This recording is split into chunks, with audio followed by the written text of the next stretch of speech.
Subaru dealers, AT&T, by Toyota's official website for deals, by Toyota.com, and by Southwest Airlines.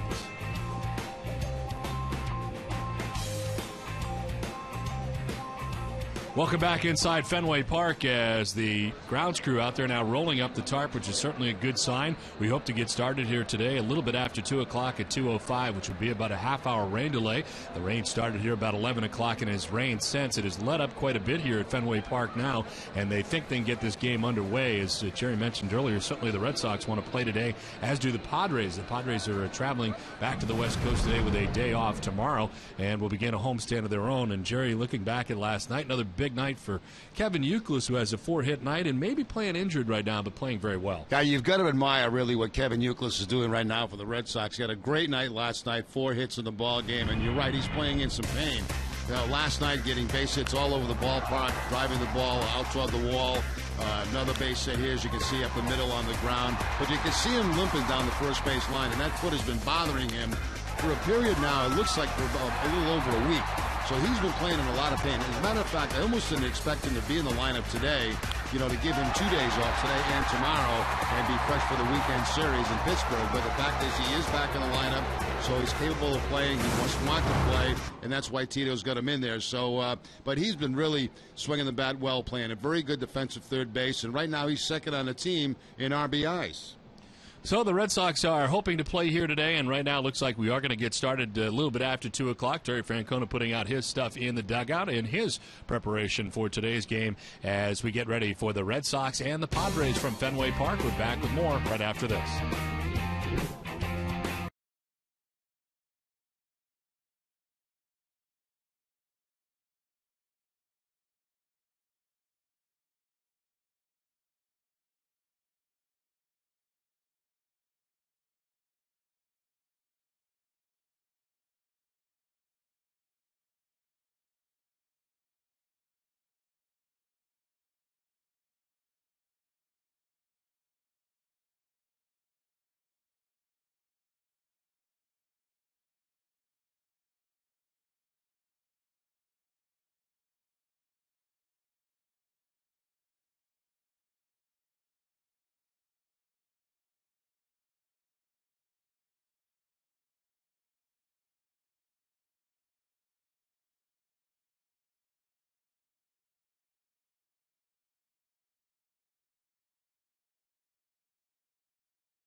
Who play Game 3 of a 3-game series here from Fenway Park, as the tarp has been on the field since late this morning when the rain started at Fenway, first lightly and then got pretty hard here in a steady rain up until just a few moments ago. Now David Meller and his fine grounds crew were working on the field to get it ready for baseball today, and a hopeful 2:05 start time from Fenway Park. Don Orsillo and Jerry Remy up here in the booth at the moment.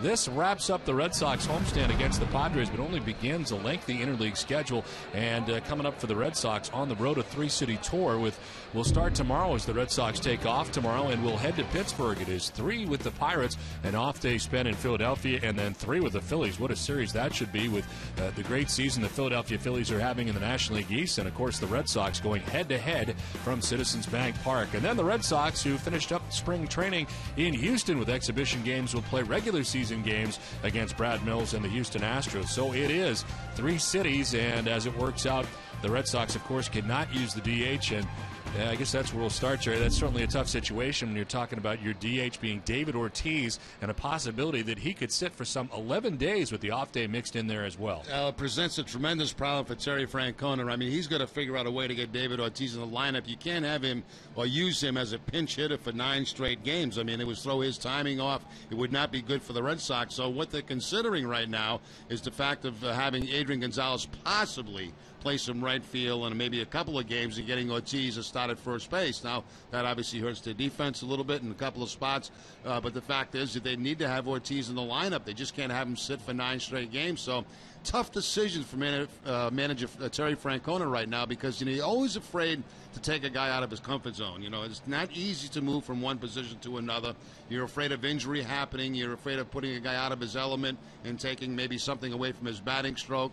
But the fact is they've got to do something. It's unfair, Don, that they go on the road and they have to play these 9 games in National League cities where they can't use their DH. It's just not fair. That's why I don't like interleague play. We don't have to go through that again.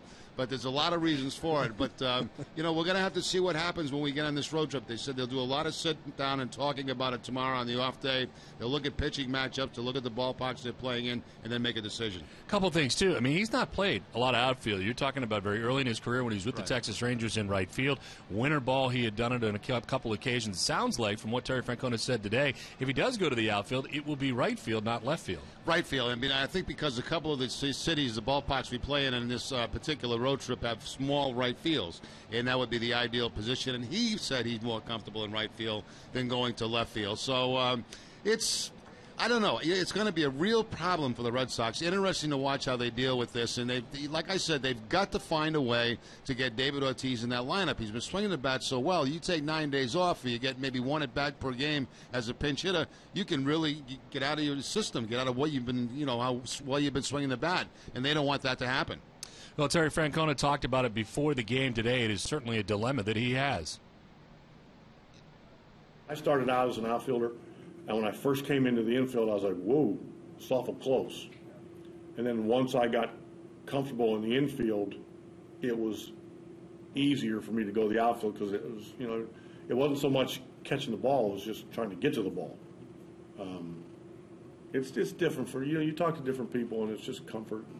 Like Gonzi, I have no doubt, just from watching him out there, that if it's hit to him, he'll catch it, he'll throw the ball to right base.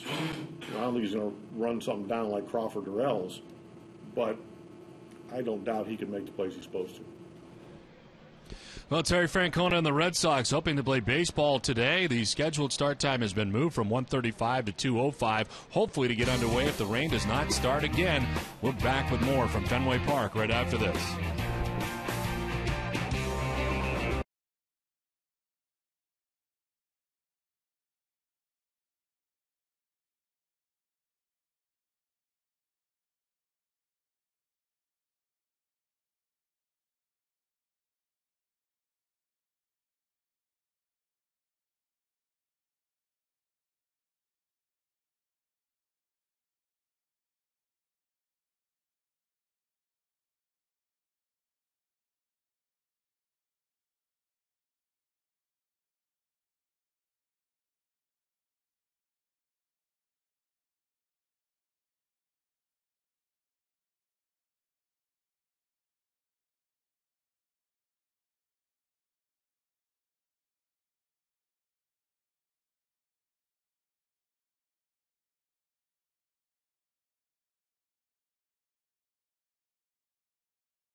here, but the game is expected to start at 2:05. As you can see, John Lackey is warming up out in the outfield. The tarp is off the field. They are preparing the field. There is going to be a window, and they're hoping to get this game played by hopefully about 5:15, because so. According to the maps I looked at, that's when the rain comes back. So hopefully 3 hours, they can, you can do it. Maybe get a game in. John Lackey works quick. Heidi Watney joined by Nick Cafardo from the Boston Globe here. And with Interleague, we're in Interleague play right now, but we're still in an American League ballpark. But there's going to be a 9-game stretch over a span of 11 days in National League ballparks, which is something the Red Sox haven't had in recent years, that long of a span of time. So the discussion, a lot of the discussion at Terry Francona's media meeting, Nick, was, of course, about Adrian Gonzalez, David Ortiz. How do you keep David's bat in there? Mm-hmm. You can't keep him out for 11 days.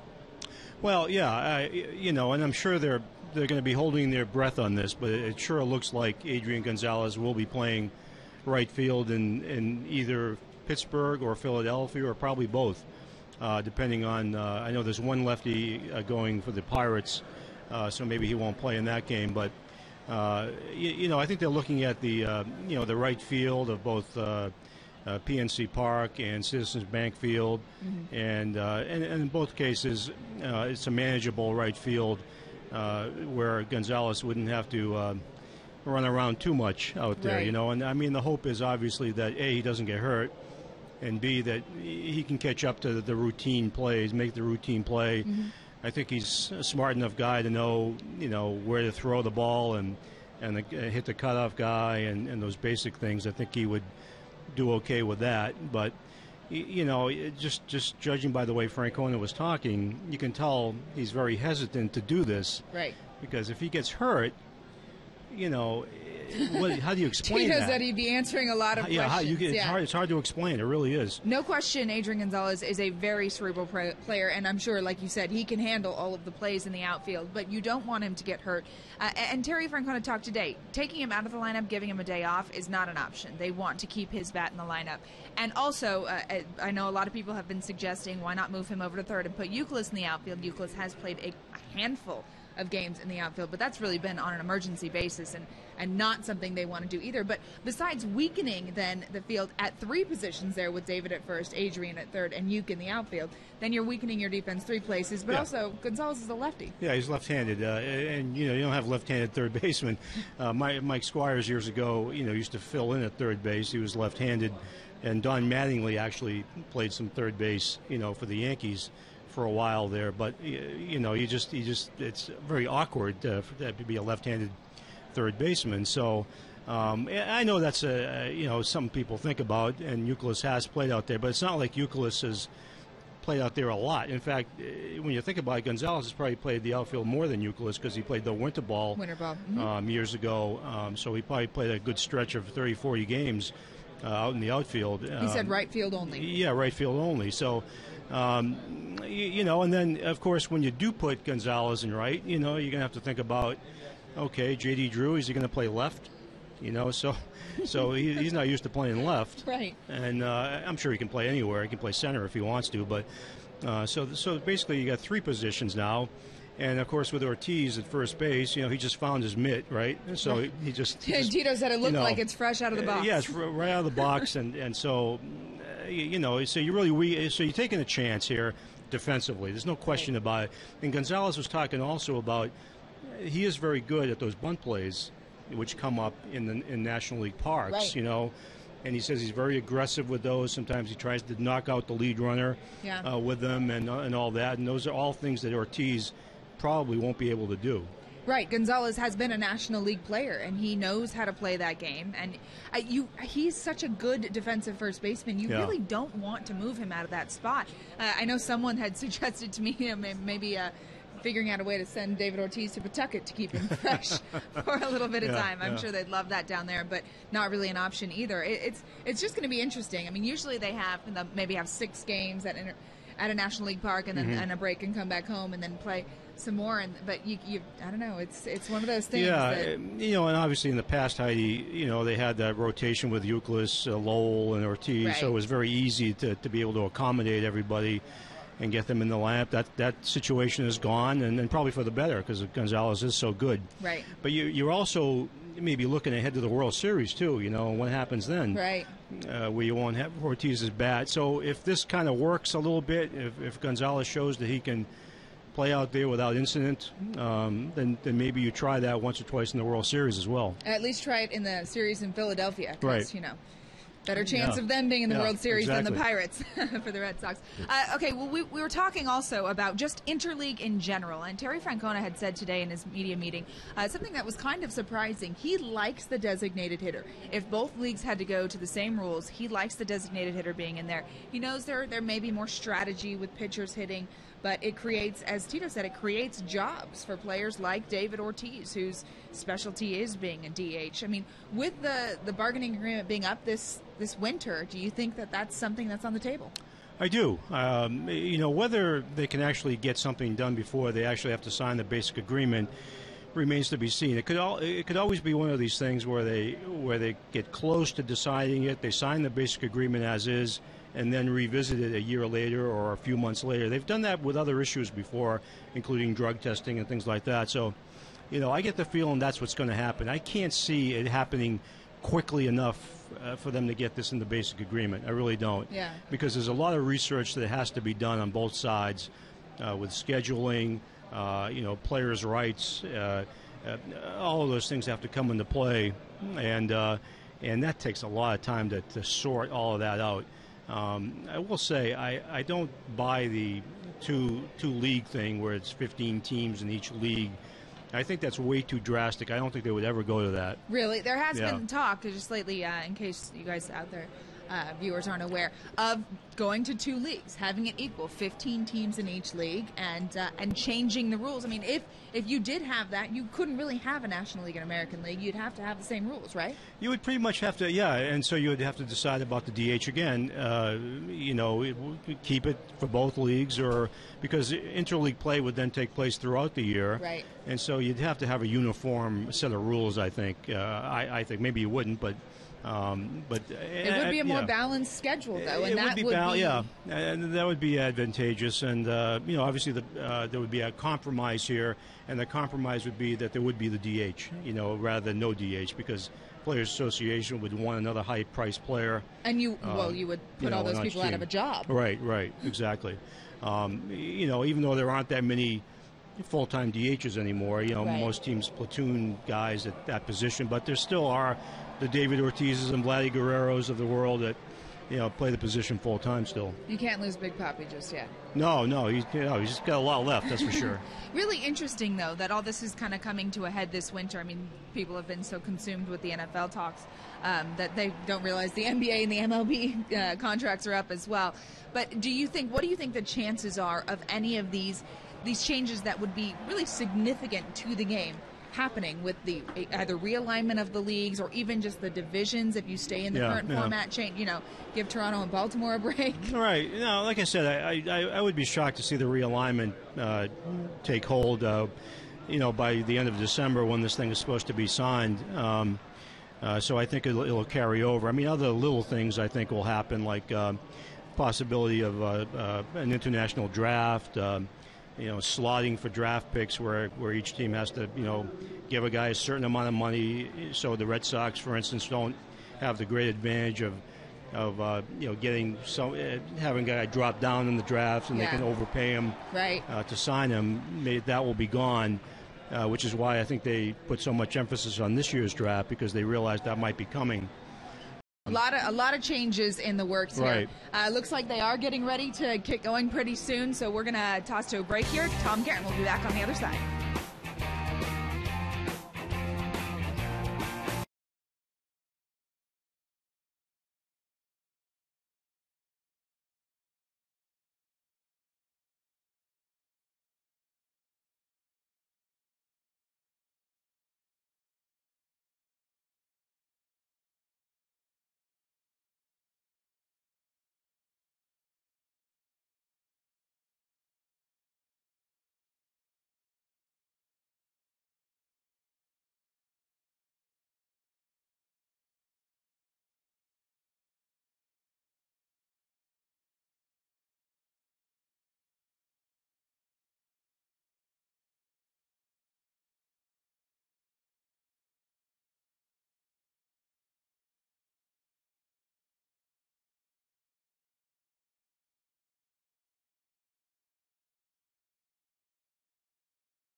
About a half-hour rain delay, and we welcome you to Cape Cod Day here from Fenway Park as the Red Sox and the San Diego Padres wrap up this 3-game series.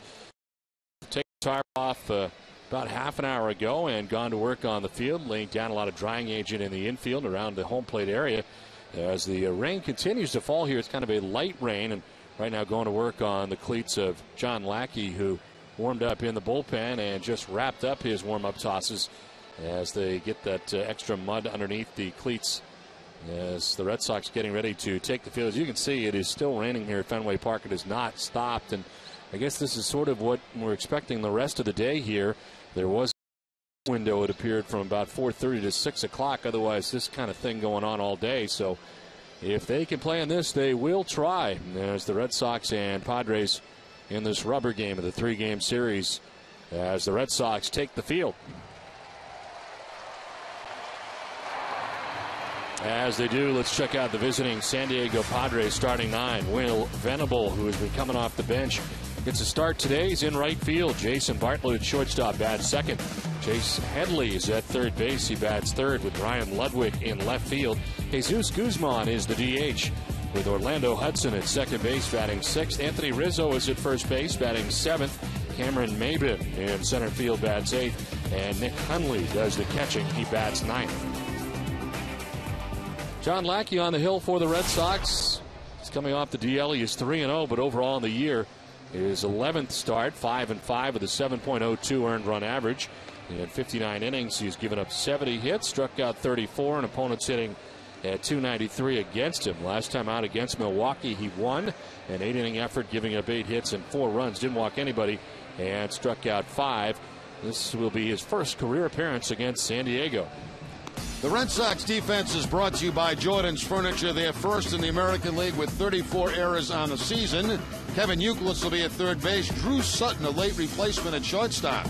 Dustin Pedroia at second, and Adrian Gonzalez, the first baseman, left to right. Dono McDonald, Jacoby Ellsbury, and Mike Cameron, and Jason Veritek doing the catching for John Lackey. The play today, Alfonso Marquez going the balls and strikes with Ed Hickox at first base. Ed Rapuano, the crew chief, is at second base, and Brian O'Nora, he is the umpire at third. We're available. This telecast can be heard in Spanish by selecting the SAP button on your television remote. Enjoy the game. Buenas tardes, amigos. Well, it is raining here at Fenway Park. It's dropped down to 69 degrees. Breeze in from right field, and more of the same expected throughout the afternoon. Hopefully light enough that the Red Sox and Padres can play through. As you can see, it is coming down right now at a steady pace. This is about what it was doing at 135. And we went into what turned out to be a half-an-hour rain delay. Will Venable stands in on the left side, and John Lackey rubs up the baseball to get it started.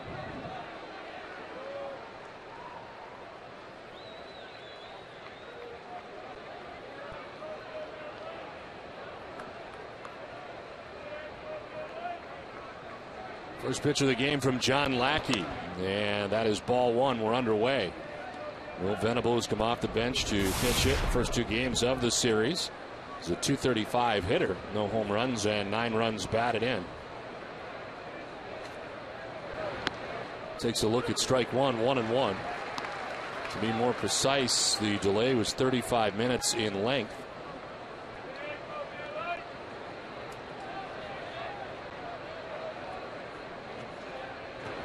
One is fouled off, 1-2. Right now the lights are coming on here at Fenway Park. I was a little bit surprised they were not on for the start of the game, but they are coming on now.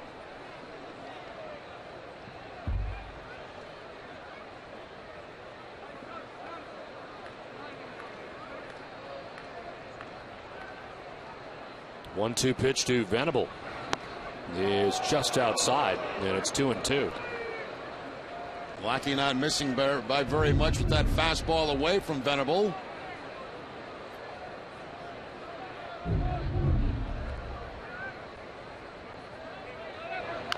This one is chopped foul outside at first. 2 of the 5 losses that John Lackey has coming after allowing 2 runs or less. Gave up 1 run at Oakland and lost, 2 runs against Seattle and lost. In fact, had 3 straight starts or 2 or fewer allowed. This is hit high and deep to right. Cameron going back onto the track at the wall. That ball is gone. Will Venable hits his first home run of the year and puts the San Diego Padres on top 1-0. Leads off the game with a home run.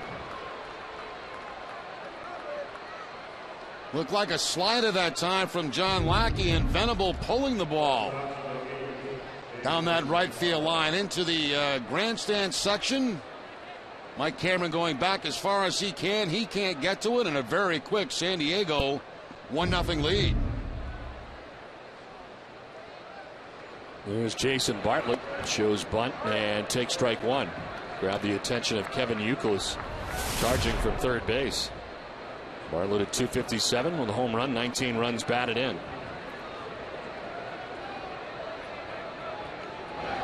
Swing and a miss, and it's 0-2. A change up that time from Lackey. Bartlett a .320 batting average against John Lackey.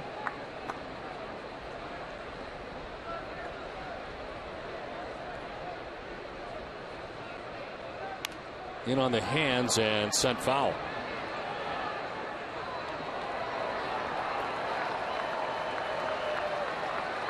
Four of the 5 wins this year for John Lackey during the day. 4-1 with a 6.59 ERA and 5 day starts. He is 1-4 in 5 night starts. Slider down and away, and it's 1-2.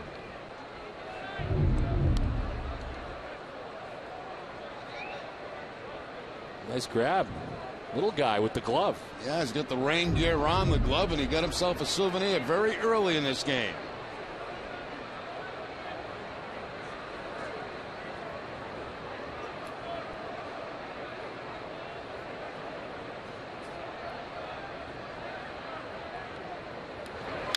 On the ground at first base, Adrian Gonzalez has got it. He'll take it himself. 1 down.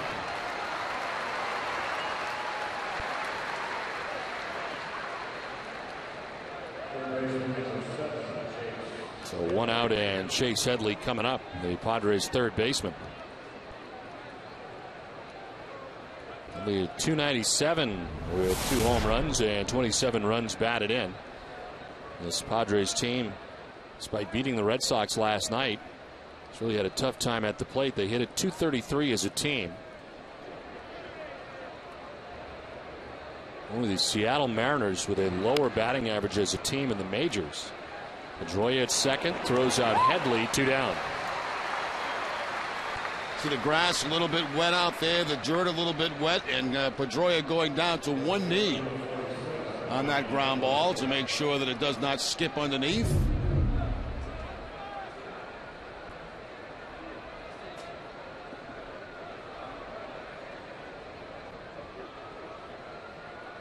So 2 down for Ryan Ludwig. Left fielder with the open stance. And a pop-up in the infield. Gonzalez will drift back to the outfield grass. Now into foul ground. Makes the catch. It ends the inning. Solo shot for Will Venable. Padres lead it 1-0.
In a wet day here at Fenway Park as the Red Sox and Padres wrap up this series today, and the Red Sox trail 1-0 to the bottom of the first. Here's their lineup. It's brought to you by New England Chevy dealers.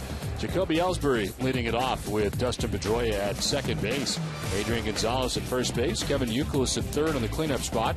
David Ortiz is a DH with Darnell McDonald in left. Drew Sutton, a late addition to the Red Sox lineup. Marco Scudero had been in the original lineup. Jason Varitek does the catching today, batting eighth. And Mike Cameron in right field, bats ninth.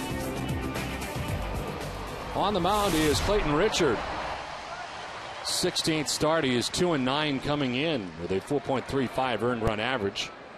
Opponent's hitting at 275 against him, and his first pitch is high. Ball one.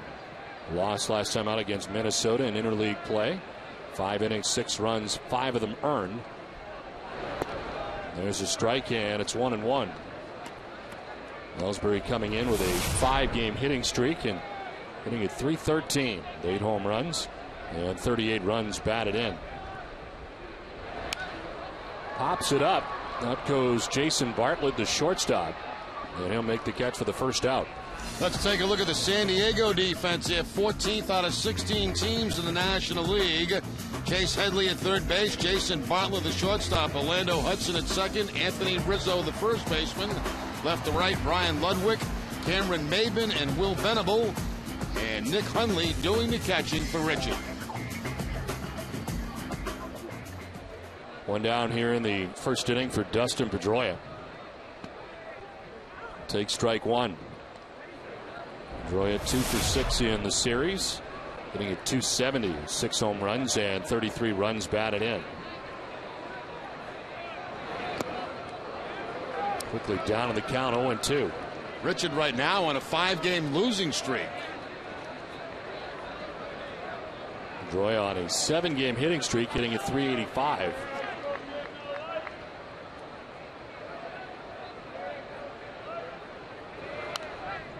Fouls it off, protects the plate, 0-2. Last fastball, 93 miles an hour from Richard. His last loss came against the Minnesota Twins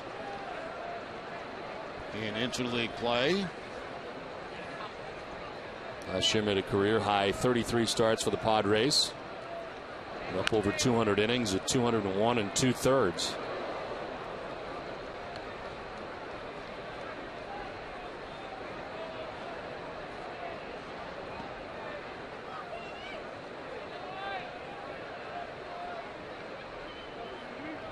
At 14 wins a year ago for San Diego. Kind of a surprise team last year. This is up the middle. Bartlett ranging, has it. Off balance throw, and Pedroia is going to beat it out. Nice bid by Bartlett, but it's a 1-out single for Dustin Pedroia. Excellent play by Bartlett at shortstop. A great hustle by Dustin Pedroia, getting down that line as hard as he can. Bartlett ranging far to his left, spinning on the outfield grass. Couldn't get a whole lot on that throw because of his positioning, kind of a sidearm flip, and Pedroia beats it out. It is now an 8-game hitting streak for Dustin, 407 along the way.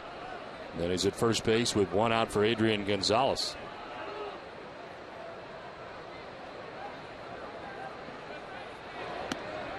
And there for strike one to Adrian.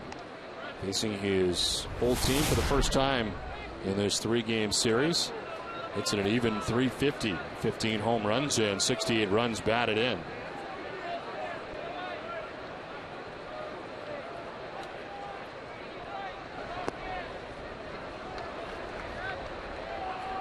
Adrian is 4 for 10 in the series. A double and 4 runs batted in.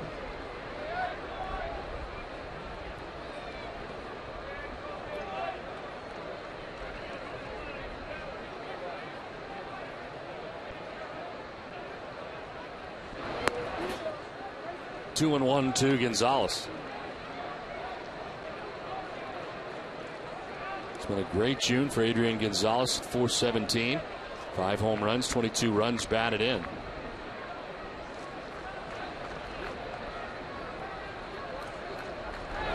Swing and a miss, and it's 2-2.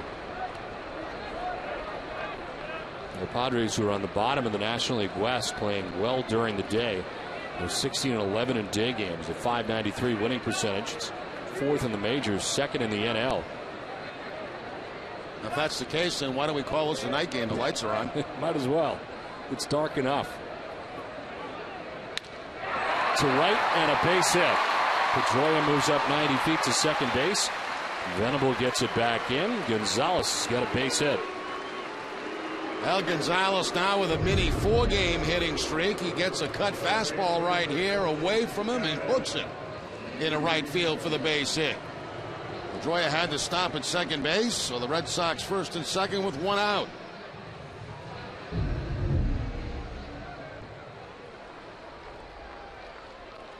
Two on, 1 away, and Kevin Youkilis the batter.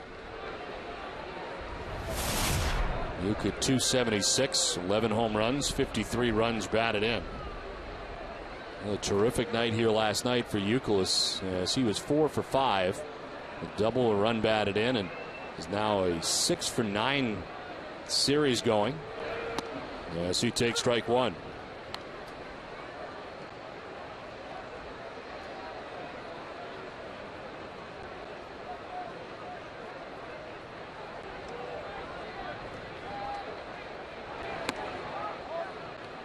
Holds up and takes ball 1.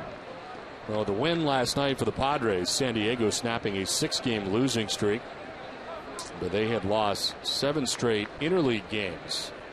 Able to beat the Red Sox, and they remain 9.5 back of now Arizona.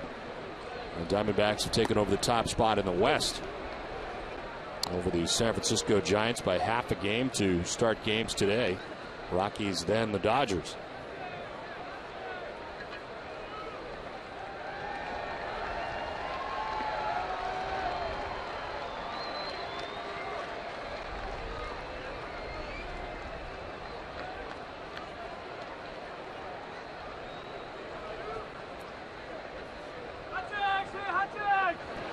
Youkilis to the left side, a base hit.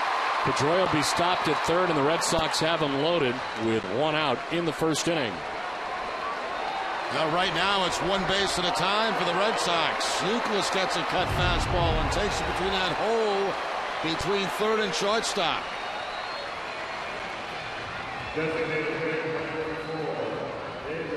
Pedroia held up at third base by Tim Bogar, and Big Papi with the bases loaded.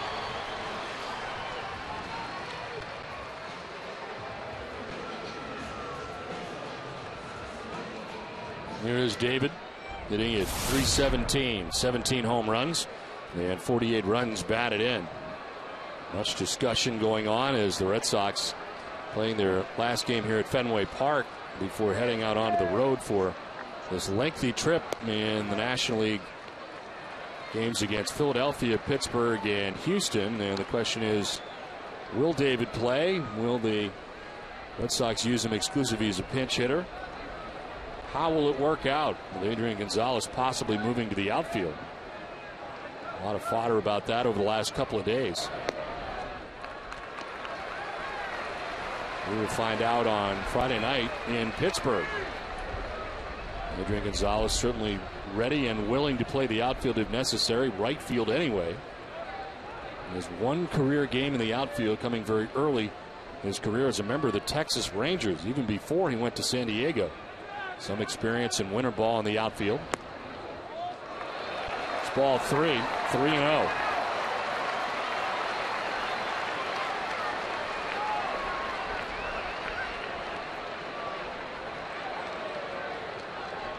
Bases filled with Red Sox, 1 out. Ortiz taken all the way, takes strike 1. Interleague has been very good to David Ortiz, .310, 36 home runs, 120 RBIs, and trying to do some first inning damage here.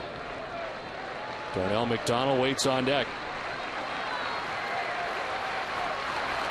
On the ground towards short, Bartlett will touch second and fire to first, and a big double play grounded into by David Ortiz ends the first. Padres on top 1-0.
Buckeye Sports Radio Network. It's the home for Dennis and Callahan. Heard every weekday morning at 6 and also seen right here on NESN.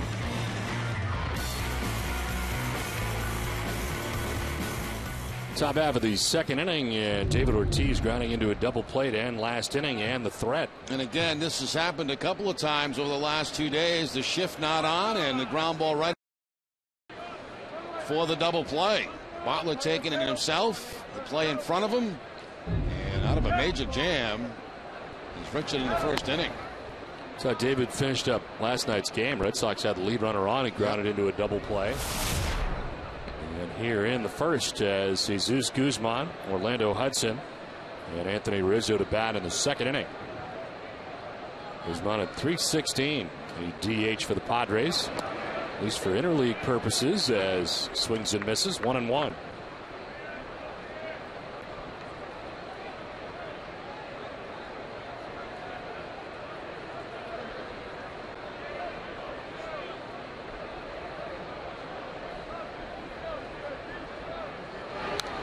This will be fouled back, 1-2.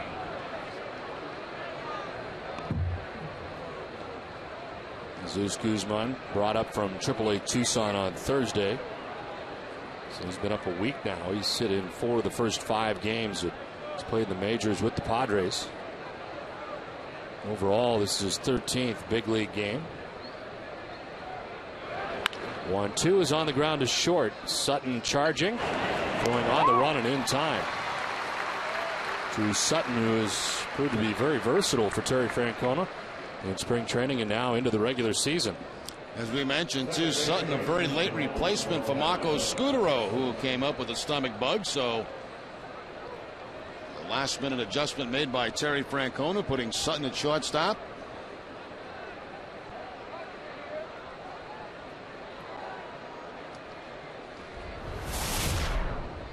Here's Orlando Hudson, hitting at .236 with a home run, 10 runs batted in.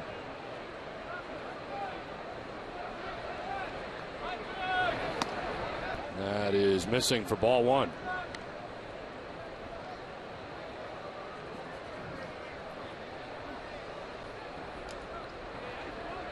Four in a row retired by Lackey ever since the home run by Will Venable. Just off the outside edge, 2-0. Lackey with a long look in at Alfonso Marquez. We'll see where this ended up. On the Amica pit zone, it looks like it's right at the top of the strike zone. They both are. Instead, it's 2-0.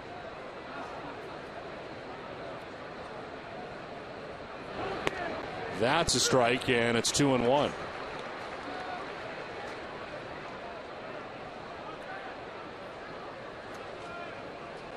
Lackey coming in 5-5, an ERA up over 7. Hudson lines it foul. Hot shot off the boxes down there. 2-2.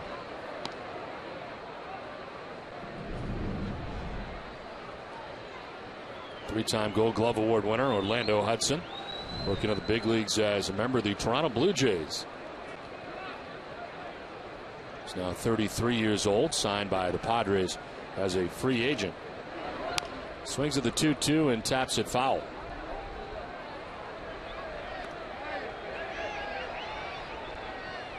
Saw Orlando Hudson last year, played for the Minnesota Twins in 126 games, and Red Sox were there, of course, on opening day. He was the first Twins player to record a hit at Target Field, a first inning single off John Lester.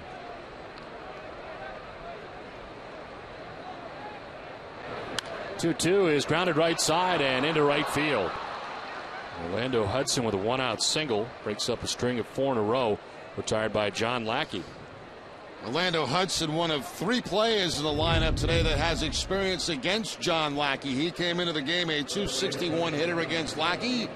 Picks up the base hit on the ground ball past the dive of Dustin Pedroia.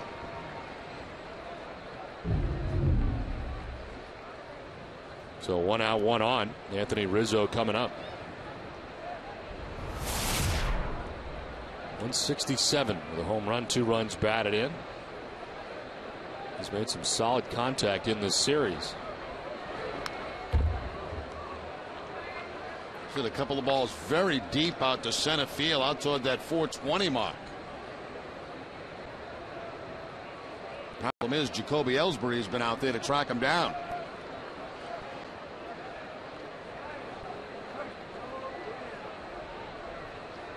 Got as high as AA Portland before the trade this last offseason as he grounds one foul outside of first. And he's down 0-2. In Portland, he had 263. He had 20 homers, 80 runs batted in the last 107 games of last year. He's a member of the Portland Sea Dogs. He started the year and played 29 games in Salem.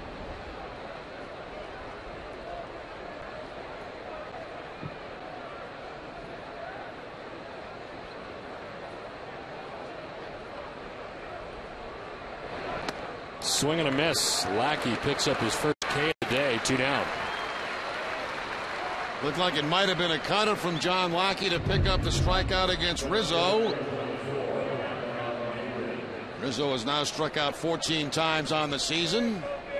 And as Don mentioned, Lackey picks up his first. Strikeout high for Lackey on the season is 8. He did that against the Toronto Blue Jays. So 2 down. Hudson at first base, and here's Cameron Maben, center fielder for the Padres.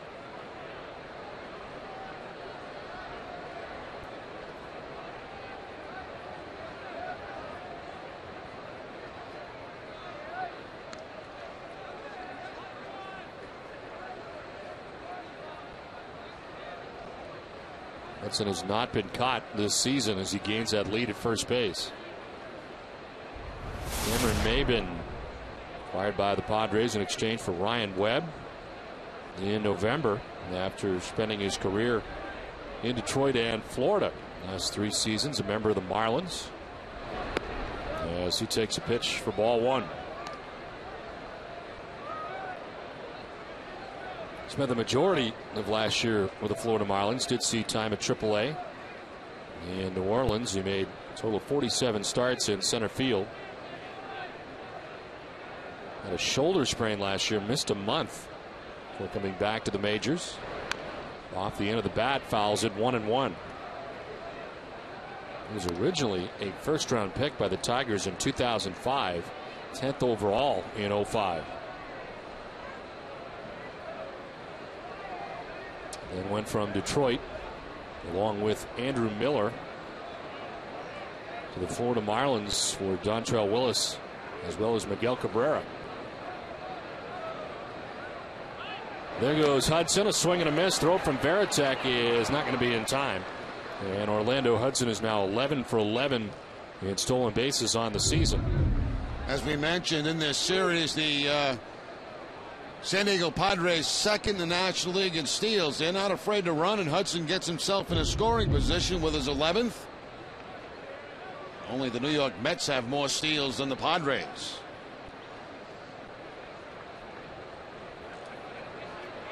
This will be the 30th pitch of the day for John Lackey. 2 outs in the second inning.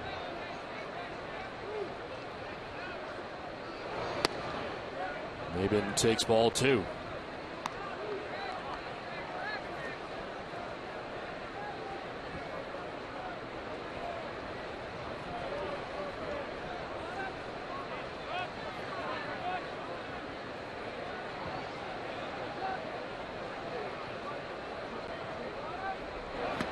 Maben takes ball 3, and Lackey was headed to the dugout.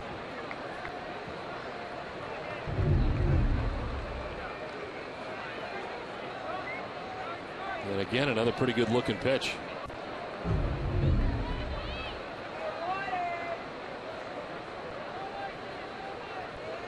But instead now 3 count to Maben here. And it's ball 4 instead. So down to first base he goes. First free pass allowed here by Lackey. And the Padres have 2 on with 2 outs.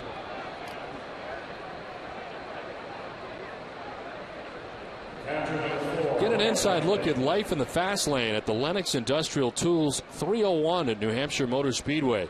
Enter to win VIP tickets and pit passes for you and 3 friends for this NASCAR Sprint Cup Series event. Visit NESN.com/pitpass for details. Padres on top 1-0. Have 2 on, 2 outs in the second. And Nick Hundley takes strike 1. Only at .231, 3 homers and 13 runs batted in.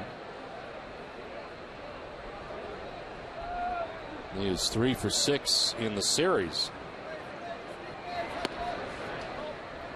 Lackey wanted that, 1-1. That strike zone seems to be very tight right now for John Lackey. Ball a little bit inside.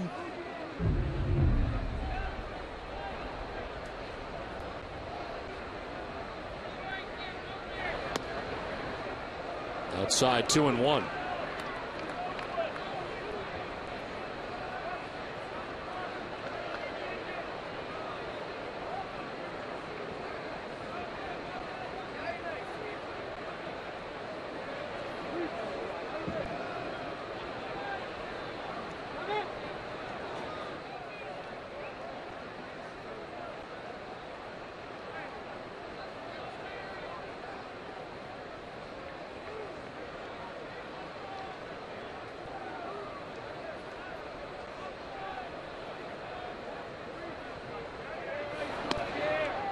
Throw through from Varitek, and it's late, but a good-sized secondary lead. Orlando Hudson, Varitek noticed and tried to nab him. That's probably a play put on by Dustin Pedroia at second base. See Pedroia head to the bag as soon as that ball is by the hitter. They try the pickoff attempt, but not quite in time to get Orlando Hudson.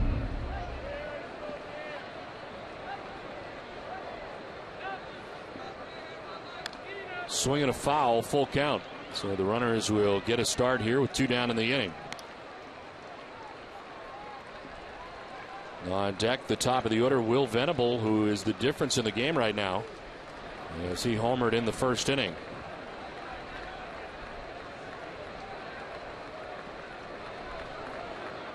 Wind is swirling and shifting in at the moment.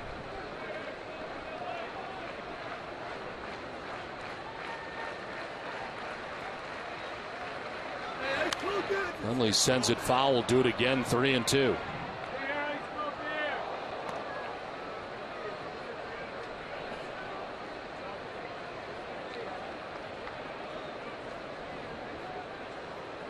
Lightly raining still here at Fenway Park. It has lightened up some. They had a 35-minute rain delay to start today's game. We play in the second inning with the Padres on top 1-0. Orlando Hudson at second base. Cameron Maybin at first. There's a 3-2 to Nick Hundley. It's in the air to left field. Back goes Darnell McDonald onto the edge of the track. Now back to the grass to make the catch that ends the inning. Inning and a half done from Fenway Park. It's 1-0 Padres.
For tickets, visit foxwoods.com or ticketmaster.com.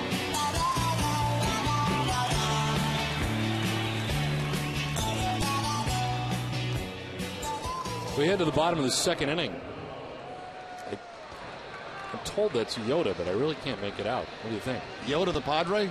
I guess so.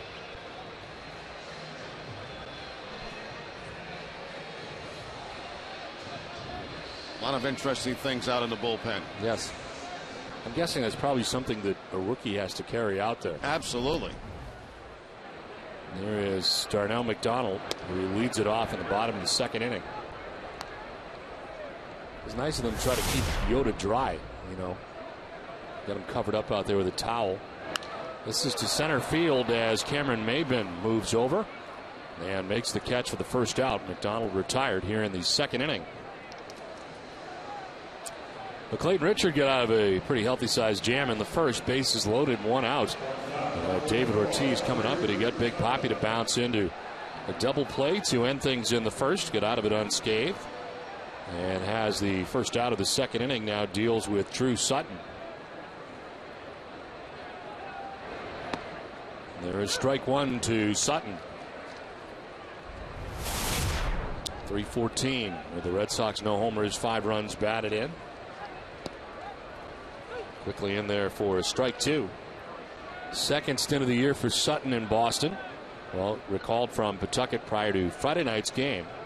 It's also in Boston from the 20th through June 12th. As this is strike three, a swing and a miss. And there's the first K for Clayton Richard. Makes quick work of Drew Sutton. Yeah, it quickly gets said no balls and 2 strikes and goes with that fastball up and away from Sutton for the strikeout.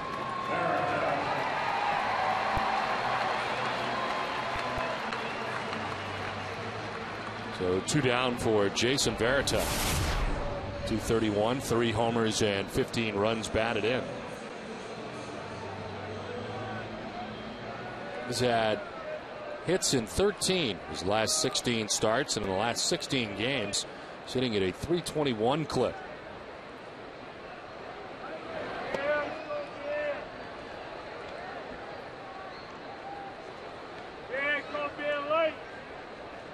Started the first game of the series, was 1 for 4 as he caught Andrew Miller in game 1, and then had last night off as he fouls that off. 1-1.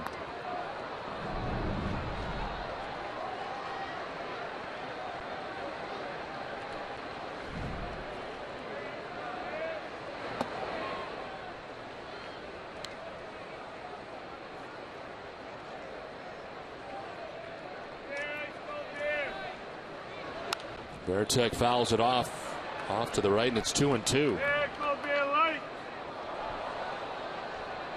Clayton Richard works at a very quick pace.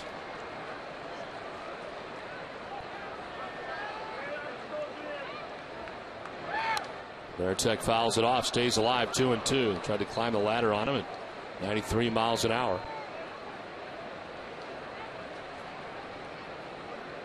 27-year-old left-hander Clayton Richard.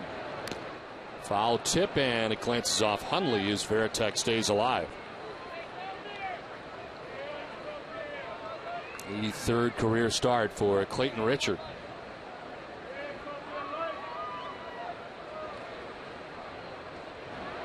Varitek softly grounds it down the third baseline. Headley barehands and throws.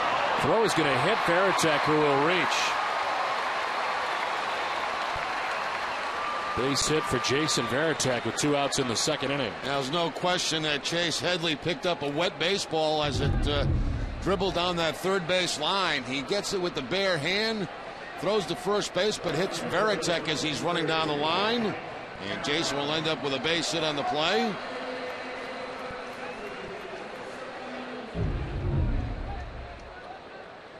So a 2-out base runner. It is the 4th hit of the game for the Red Sox, and it brings up Mike Cameron.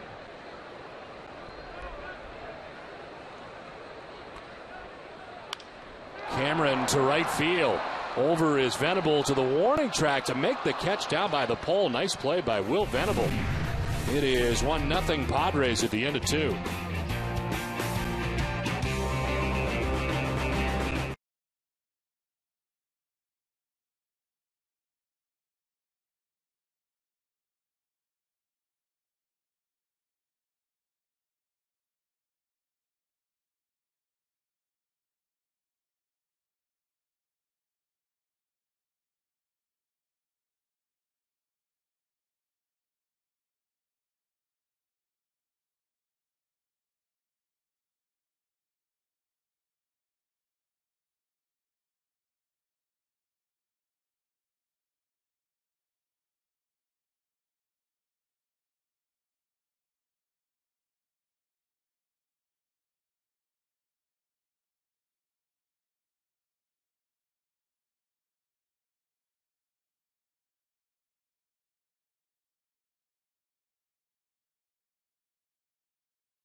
doubleheader presented by Xfinity on Saturday, August 20th. From on-field promotions to autograph sessions with the stars from both games, fans will be a part of the action all day long. Family-friendly prices start at just $5. Visit redsox.com/futures to get your tickets today.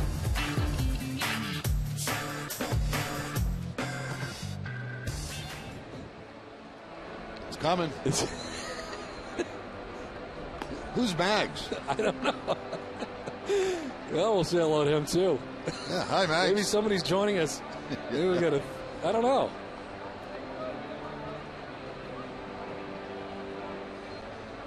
So we head to the third. It'll be the top of the order for the Padres. Will Venable, Jason Bartlett, and Chase Headley. Nice catch by the guy who's got the only run in the game, a home run, Will Venable, to end last inning. Yeah, going hard toward that right field foul pole and making the catch right in front of the foul pole. He's able to read a few names on that foul pole after making the catch.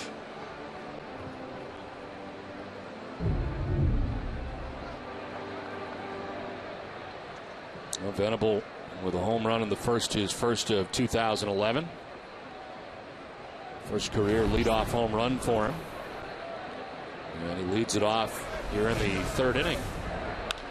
It's a fly ball to medium depth right. Mike Cameron is in. And he'll make the catch for the first out of the third inning.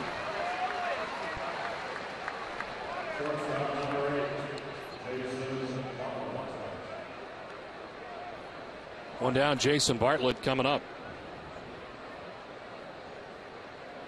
Bartlett grounded out to Adrian Gonzalez at first base in the first, 0 for 1.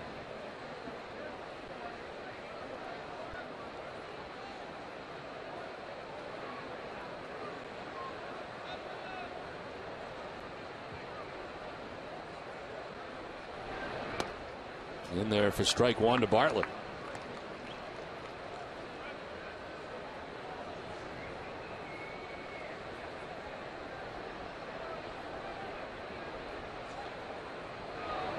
Swing and a miss, 0-2. Lackey elevating the fastball that time at 91 miles an hour past Bartlett.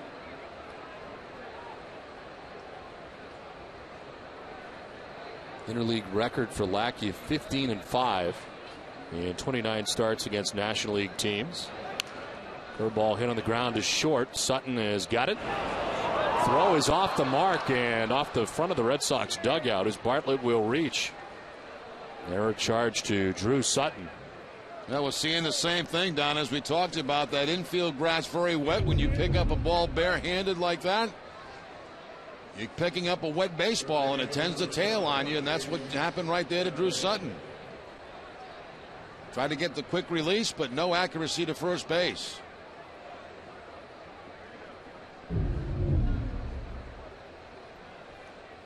So 1 out, 1 on, and Chase Headley coming up. He grounded out to second base in the first inning, 0 for 1.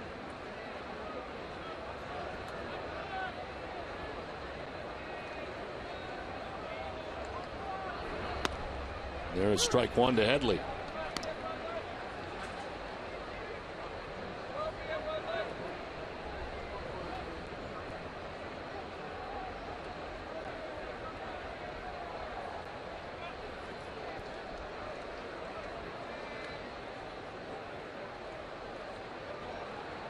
Pitch out, nothing doing as Bartlett remains at first base. Now Bartlett's certainly a threat to steal. 12 steals on the season. He's been caught 4 times.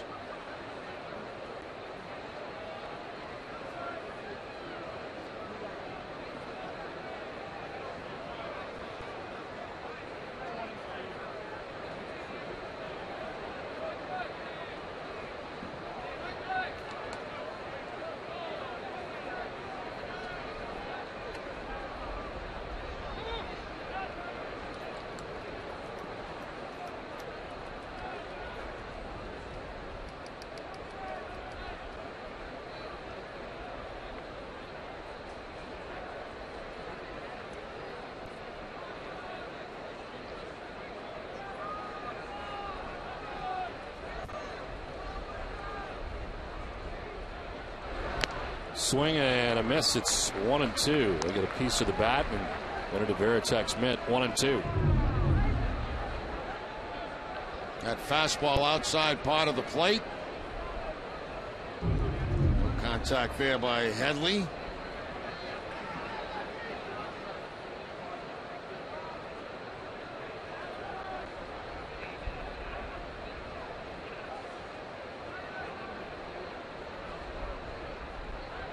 Another check on Bartlett, who's back to the bag.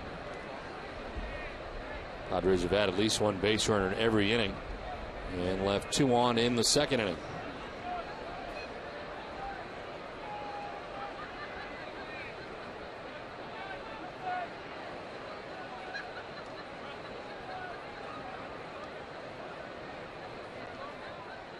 Swing and a miss. Headley down on strike. Second strikeout for Lackey, and there's 2 down. Change up that time from John Lackey to pick up the strikeout. He's got 2, one on a cut fastball. This time the changeup.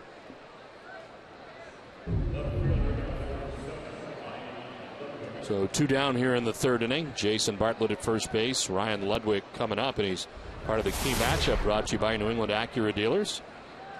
Ludwig against Lackey, 0 for 6 with 3 Ks.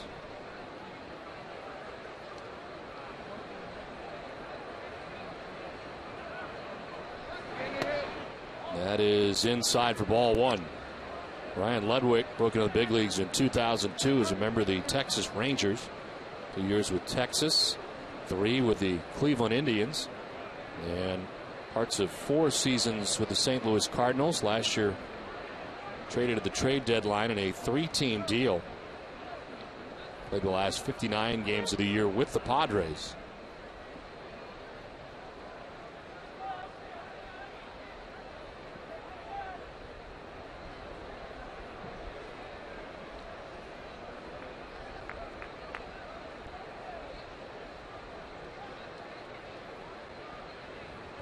There is a 1-0 from John Lackey. First to check on first, and Bartlett back to the bag.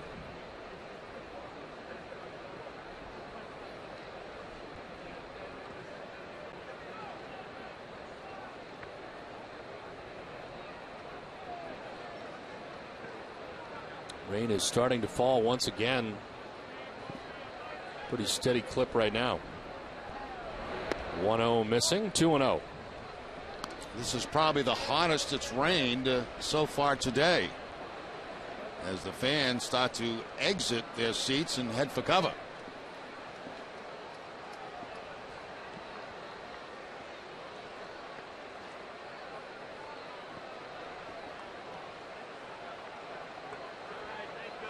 Lackey was about to deal pitch number 50, but stopped, and will start again here. 2-0 the count.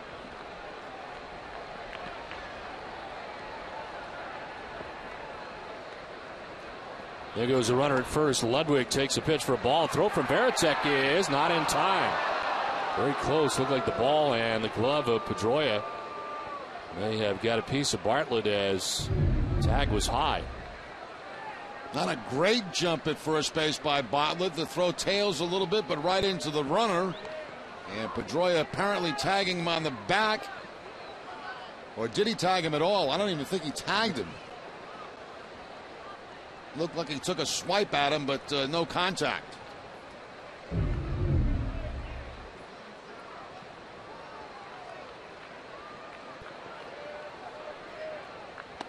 There is ball 4, and down to first base goes Ryan Ludwig. It is the second walk given up by Lackey.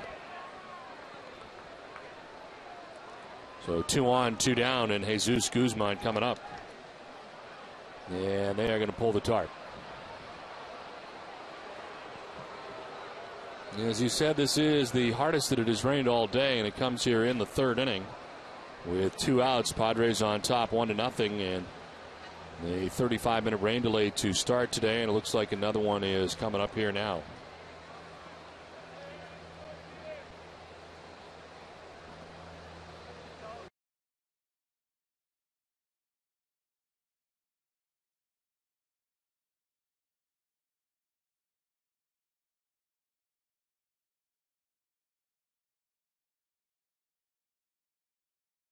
Going to be, and it looks like one of those days where it's going to be like this, then lighten up a little bit, maybe get be able to get the top off the field, get some innings in, and might pick up again. It's kind of a strange day. Not a steady rain, but this is definitely the hardest it's rained since we've been at the ballpark today.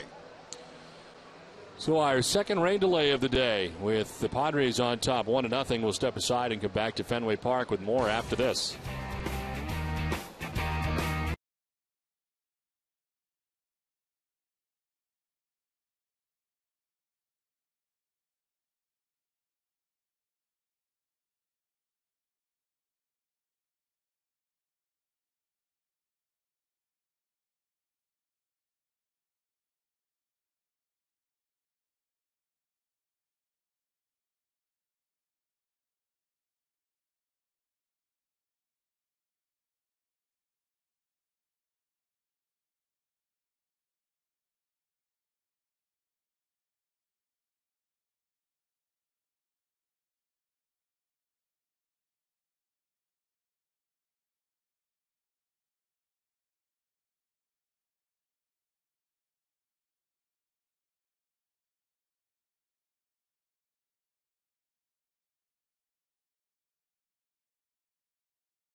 2 outs in the top half of the third inning. Jason Bartlett is at second base. Ryan Ludwig is at first base. And it is Jesus Guzman standing in as he was before he went to the rain delay. 51 pitches thrown for John Lackey. And he is back on the mound again. Ready to work here to Guzman, and spinning off the backside with Bluff does not throw. There is Jason Bartlett, Ryan Ludwig at first base, and 2 down here in the inning.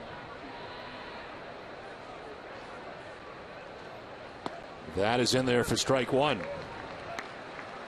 The difference in this game, a home run by Will Venable, first batter of the game. Second delay was longer than the first, a 38-minute rain delay in the third inning as this pitch misses, and it is 1-1. Yeah, it actually didn't rain all that long, but of course the maintenance of the field takes quite some time after a rain like that. And Red Sox back at it. John Lackey was throwing out in front of the dugout for a while, then back to the mound, so he resumes today's game. So a total of 1 hour and 13 minutes worth of rain delays between the two so far. It's a ball and 2 strikes to Jesus Guzman. On deck is Orlando Hudson as the Padres bat here in the top half of the third inning.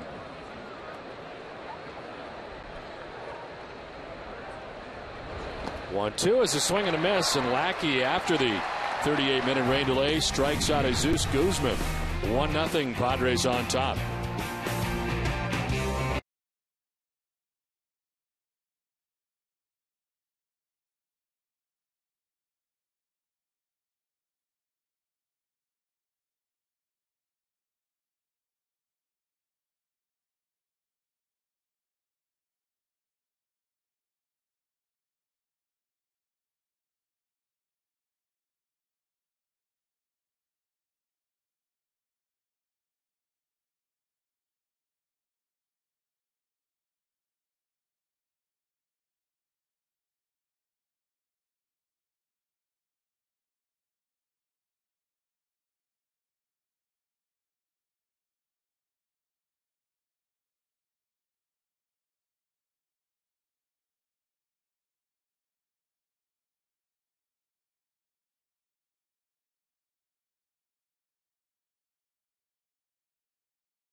Eastern Bank, the official bank of the Red Sox television network. Commitment, compassion, and love of the game. Find out what we're made of at easternbank.com. Well, these fans have hung through the 2 rain delays. Get the good gear on and ready to go here in the bottom of the third inning. Padres on top, 1-0. Clayton Richard, like John Lackey, the long layoff of 38 minutes during this last rain delay. See if there are any ill effects as Jacoby Ellsbury showed bunt, took ball 1. Clayton Richard getting out of a bases loaded 1-out jam in the first. Ortiz grounded into a double play, had a pretty easy second, and now after the rain delay, working here in the third inning and falling behind Ellsbury 2-0. He is 2-9 coming into this outing here today. There's a strike, 2-1.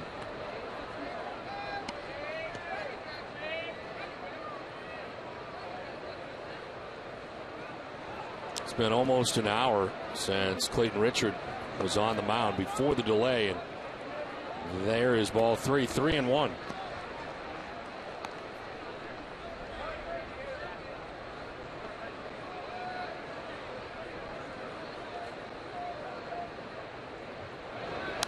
Ellsbury gets jammed and sends it foul, backing out of play.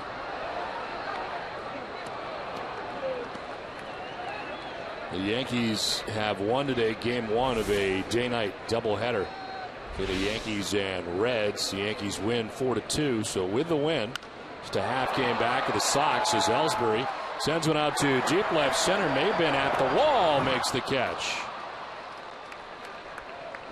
Well, Maben did a nice job on that. Not that familiar at all with Fenway Park, but looked under total control as he was heading back to the wall to make that catch on Jacoby Ellsbury.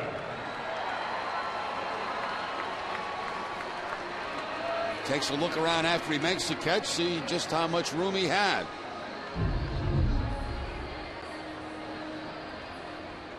One out here in the third inning. Dustin Pedroia coming up as he takes ball one. Pedroia reached on an infield hit in the first inning, one of 4 hits for the Red Sox off Clayton Richard so far in the game. Over the inside corner, and it's a ball and a strike.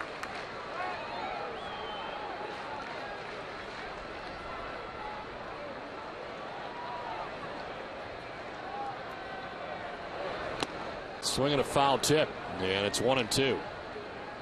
So far, it's been basically fastball, cut fastball from Richard.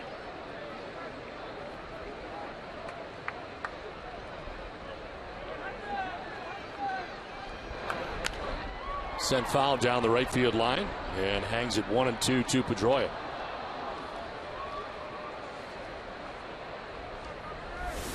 Adrian Gonzalez waiting on deck as the Red Sox bat in the home half of the third inning.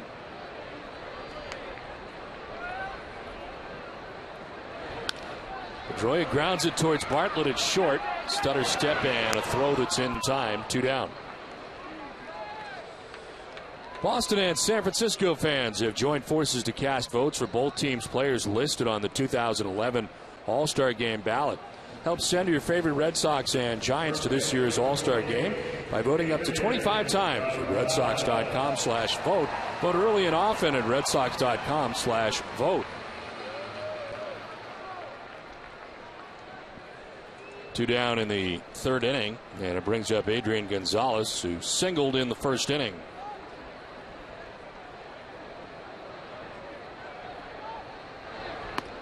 Adrian takes strike one. Leads the majors to start the day, an average hitting at 350. RBIs was 68. Now 106 hits to lead the majors.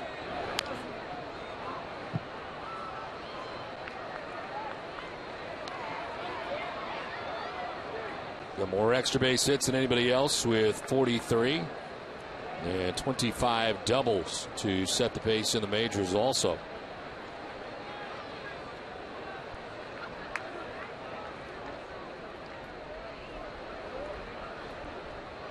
No 2 pitch from Richard. They elevate, and it's lined to center field and in for a base hit. Adrian Gonzalez goes up to get it and lines it into center. A 2-out single, his second hit of the day. It looked like it was going to hang up long enough for Cameron Maben to make a catch on it, but it did not. They go up out of the strike zone above the letters, and Gonzalez able to put it on a line in front of Maben in center field. Pick up his second hit of the afternoon.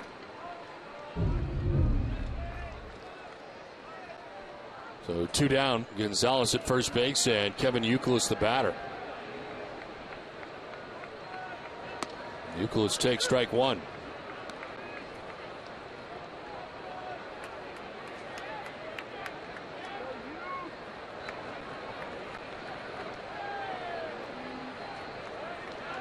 Go to first, and Adrian Gonzalez back to the bag.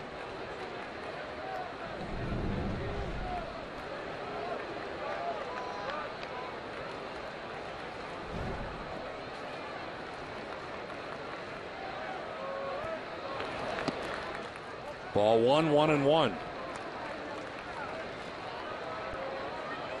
16th start of the year for Clayton Richard. Padres staff that has pitched pretty well. They are 4th in the National League in earned run average, 3.38 coming in. Scoring runs has been their issue.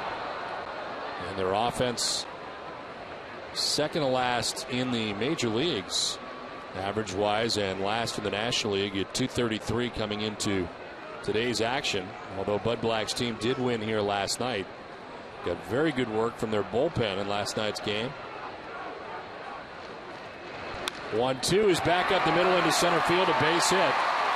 Gonzalez will take second on the second hit of the game for Youkilis, who had 4 hits in last night's game. 6-game hitting streak for Youkilis, 2 for 2 this afternoon. Both hits coming on cut fastballs from Richard. Back up the middle on the ground ball for Youkilis by the attempted kick of the Padre pitcher. And we'll take a look at Uke running down that first base line very gingerly.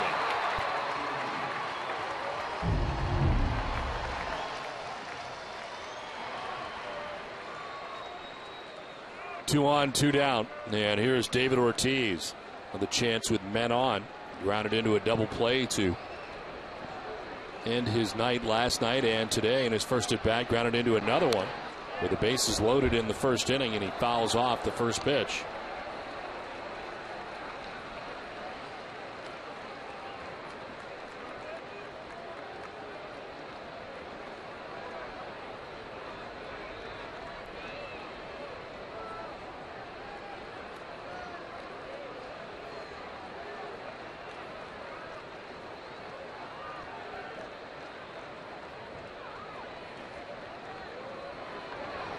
Well, 1 is fouled off, and it's 0-2.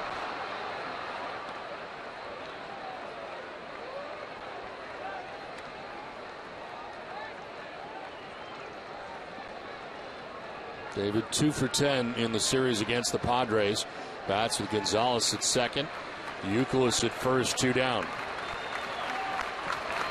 Ortiz gets jammed and pops it up foul, back and out of play.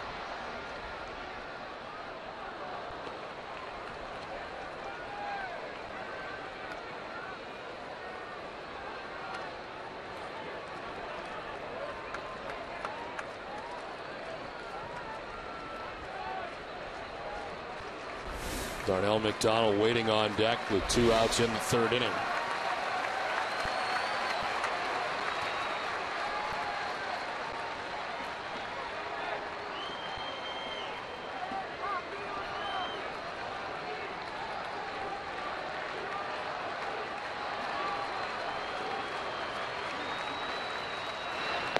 Ortiz takes ball 1 down and away.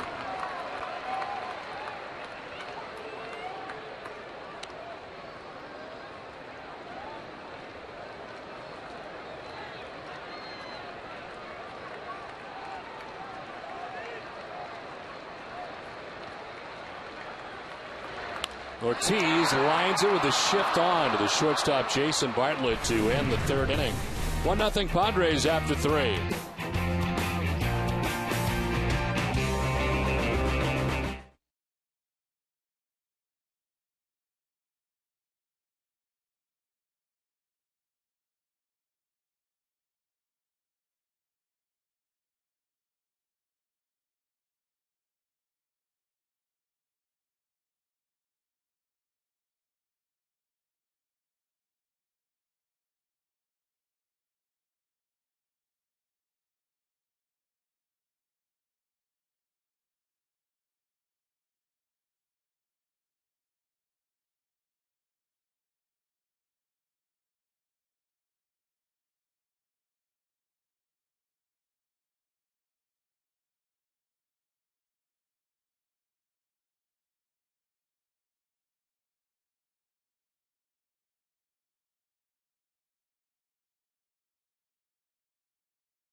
Park, Padres on top 1-0, top half of the fourth inning.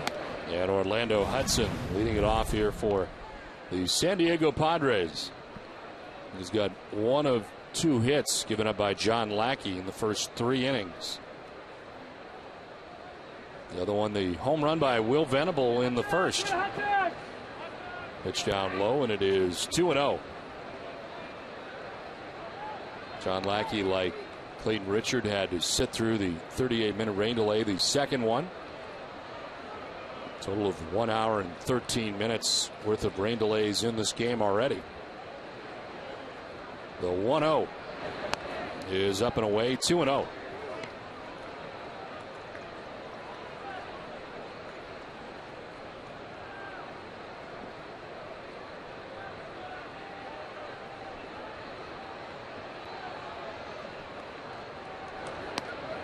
And a 4-pitch walk to Orlando Hudson to start things here in the fourth inning.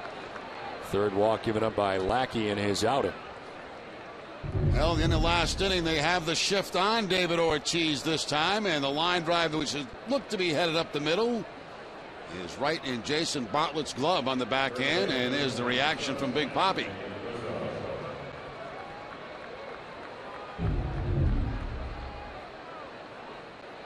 Lead runner on for the Padres here in the fourth inning. Anthony Rizzo takes ball one. Rizzo struck out swinging in the second inning, 0 for 1. 3 strikeouts in the game for John Lackey.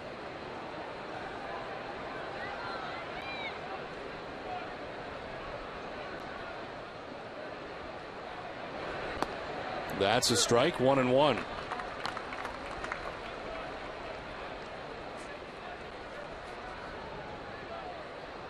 First time John Lackey's ever faced the San Diego Padres.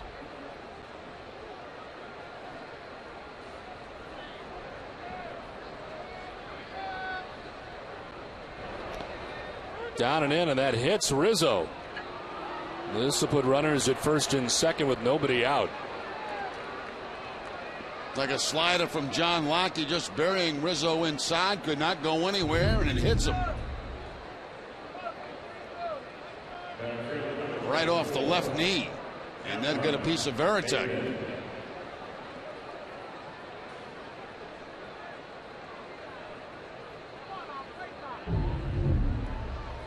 2 on, nobody out here in the fourth inning. It brings up Cameron Maben. Maben walked in the second inning. Drops the bunt down the third baseline. Euchel is charging, bare hands and throws, and they don't get him. So sacrificing, but able to get a base hit. Well, I mentioned, in this series that the Padres don't sacrifice very much, but they've done it a couple of times in this series. And this time a beautiful bunt laid down that third base line. Euchel is bare hands and throws to first base, but too much speed from Maben as he beats it out. So an excellent opportunity here for the Padres. Bases loaded, nobody out. I think it's 69 infield hits. Tied along with the Houston Astros. National League highs there. The Dodgers and Cubs right in behind. But it is bases loaded, nobody out. Chance here for the Padres to add on to their 1-0 advantage. Nick Hundley, the batter, number 9 man, flied out to left field in the second inning.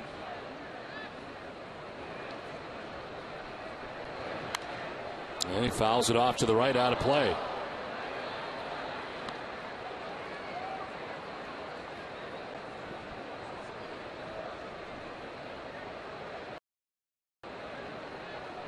Hudson at third, Rizzo at second, Maben at first.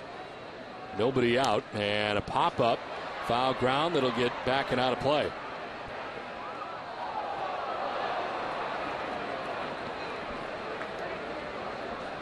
Rain starting to fall again here at Fenway, but very light right now.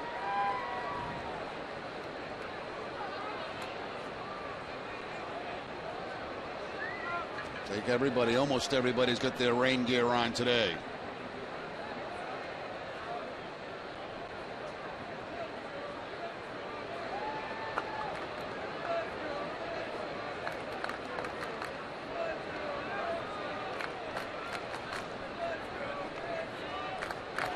0-2.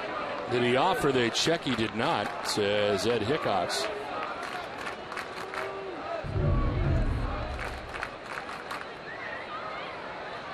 I don't think so. I don't think he did go.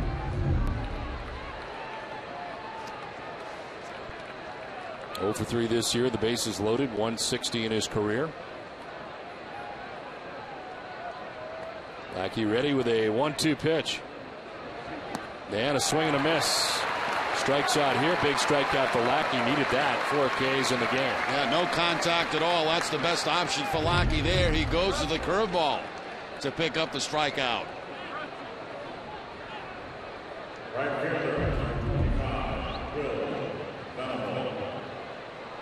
So 1 out, bases loaded. Will Venable, the batter, he homered in the first inning. Solo shot to right field. Then he flied out to the right fielder Mike Cameron in the 3rd inning. The home run was the first of the year for him and his 10th RBI. There's ball 1. It was the home run back in the first inning. First batter of the game.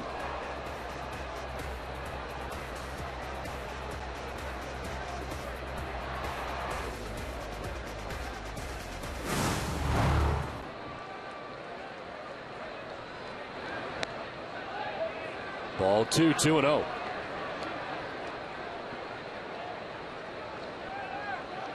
Lackey walked Orlando Hudson to begin the inning. He's walked 3 batters in the game, struck out 4, but the bases loaded situation here with 1 down. Grounds it foul.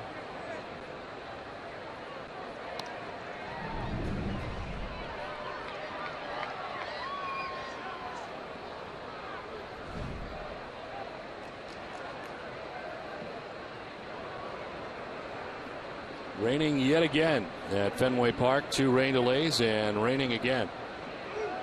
The 2-1 is fouled off. 2-2. Lackey right now would love to have a ground ball to the middle infield. Get a double play to get out of this mess.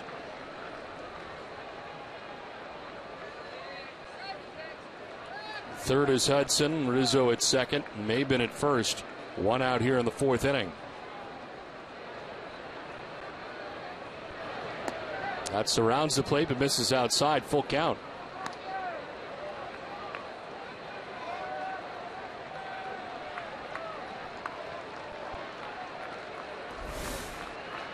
Jason Bartlett waiting on deck.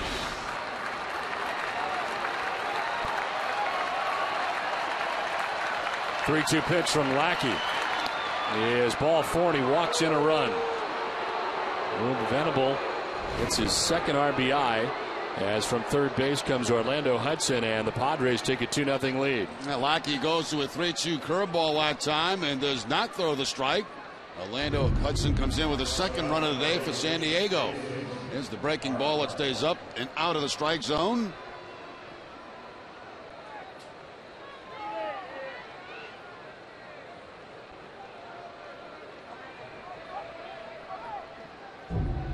So bases reloaded. 1 out in the inning, and Jason Bartlett the batter. Bartlett sends it foul down the right field line, out of play. He grounded out to first base in the 1st inning. Reached on an error by the shortstop, Drew Sutton, in the 3rd inning.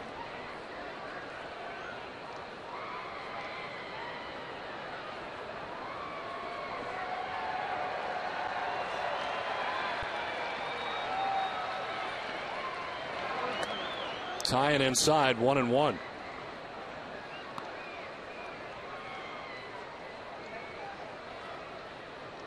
Last year, Lackey with a 3.97 earned run average and 15 starts in the 2nd half. This guy has had 10 or more wins and a winning record in each of the past 7 years.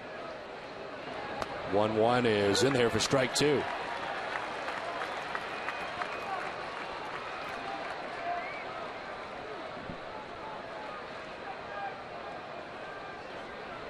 He's made 10 previous starts and has a decision in each. 5-5 coming into today's action. 1-2 is inside. He almost hit him. Almost got a piece of that uniform top of Jason Bartlett.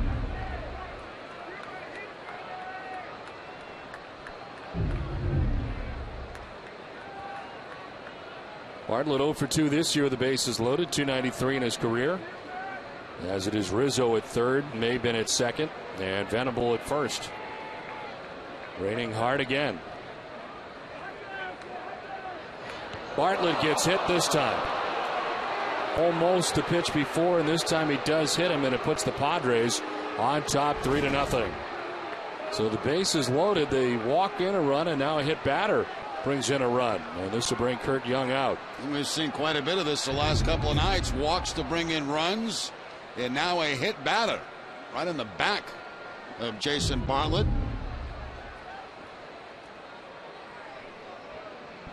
Michael Bowden is up in the Red Sox pen.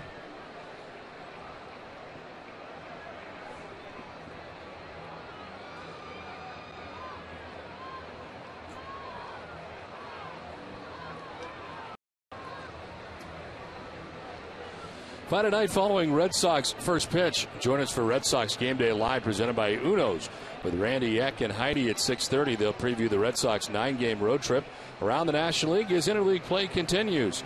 Plus, the Boston Globe's Peter Abraham will have the latest news and notes from the Red Sox clubhouse. Our live coverage begins Friday at 6, and it's only on NESN. Bases loaded, 1 out in the inning, 2 runs in here for the Padres. And the pitch down and in, ball 1 to Chase Headley. Padres have just 1 hit in the inning. The infield hit for Cameron Maben on the bunt single.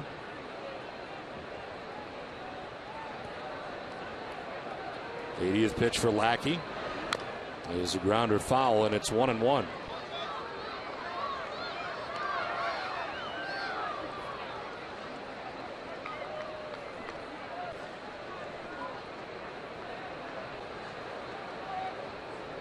Headley this year 2 for 6, 5 RBIs on the year. The bases loaded. 150 overall in his career.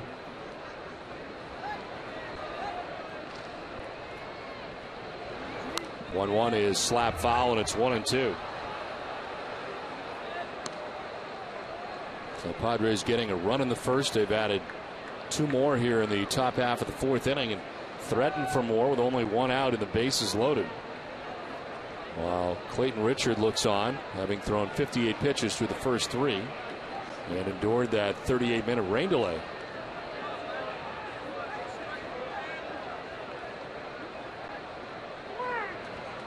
This is to the backstop from third base is Maben. He'll score, and the Padres take a 4-0 lead. Another pitch that gets away from Lackey.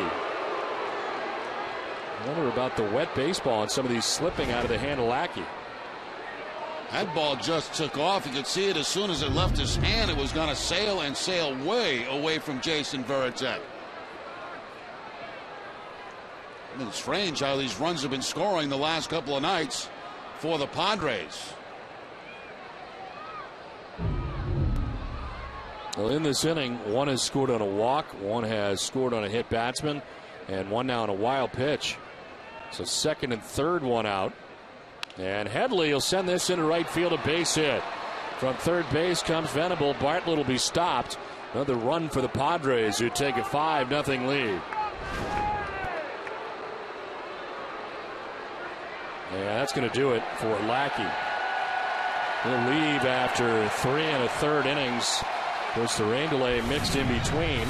The pitching change from Fenway with the Padres on top 5-0.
This matchup replayed in a convenient 2-hour format on Sox in 2. Presented by Ace Ticket. Great seats at great prices. 5-0. Padres on top of the Red Sox. 1 out in the 4th inning. As this call to the bullpen is brought to you by New England Ford Dealers. And into the game is Michael Bowden here in the 4th inning. Bowden makes his 6th appearance, a 1.69 earned run average. He's worked in 5 1/3, giving up 6 hits, 2 walks, a K, and 273 opponent batting average for Bowden. And for Bowden, gave up 1 run in 1 inning on Monday night in the first game of the series against the Padres.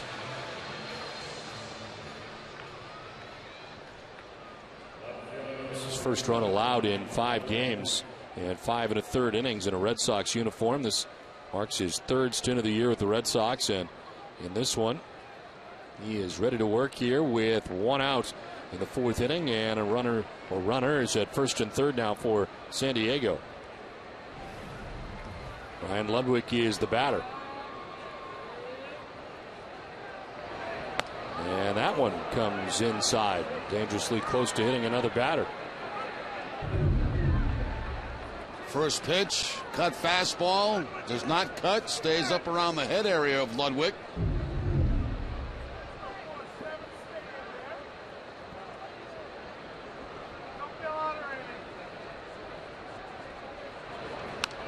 Popped up, foul ground. This will get back and out of play.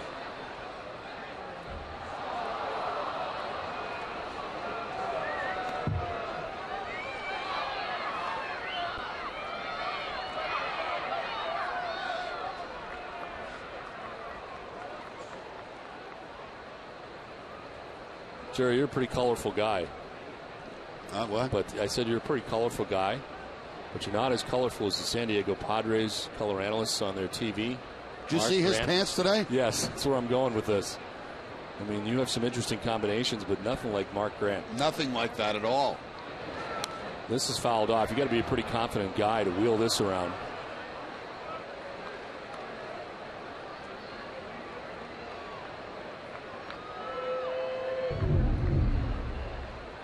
See if we can see the pants. Check out those pants. Those are not shorts. Saw him in the hallway during the rain delay. Wow. Throw to first and Headley back in time. They'll be starting a new trend, Don. Yes. Those are the kind of pants, though, you'd know that the guy wore every day. You know? It's not like a blue blazer. No. That sticks out. 1-2 and a swing and a miss. Nice start for Michael Bowden, who strikes out Ryan Ludwig. His second out of the inning. Bowden goes to the fastball to pick up the strikeout and leave men at 1st and 3rd. Now with 2 outs in the inning. Here comes Jesus Guzman, 9th man to bat here for the Padres in the 4th inning. Guzman 0 for 2. He grounded out in the 2nd, struck out in the 3rd. Bartlett at 3rd base, Headley across the diamond at 1st base.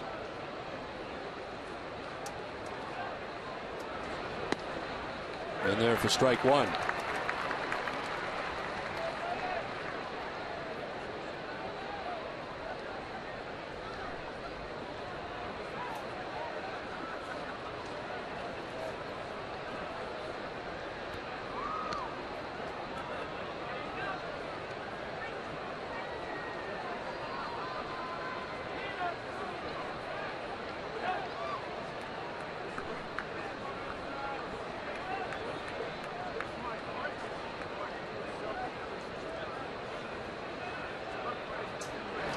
Guzman broken bat pop up. Adrian Gonzalez will make the catch on. Nice job by Michael Bowden to stop the bleeding here. Padres now lead at 5-0 at the end of 3.5.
encore presentation of the Bruins Rolling Rally.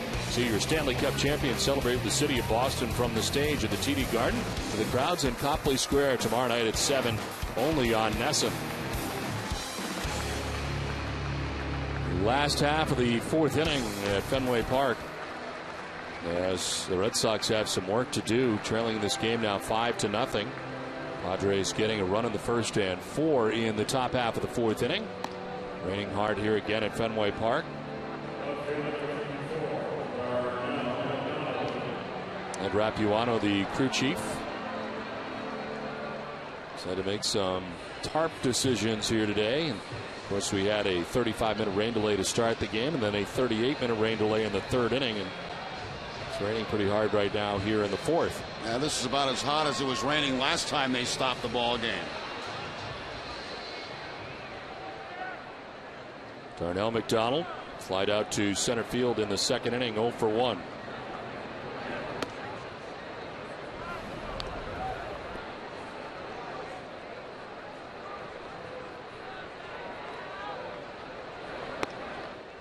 And there for a strike over the inside corner, 1-1.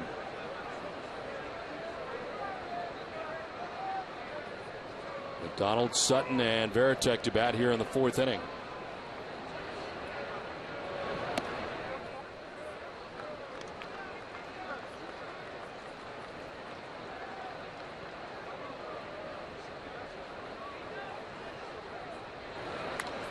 Flared foul off to the right, out of play, and it's 2-2. That went flying for McDonald. We're seeing baseballs slip out of pitchers' hands. We're seeing bats slip out of batters' hands. Darnell McDonald with the contact on the foul ball, and there goes the bat.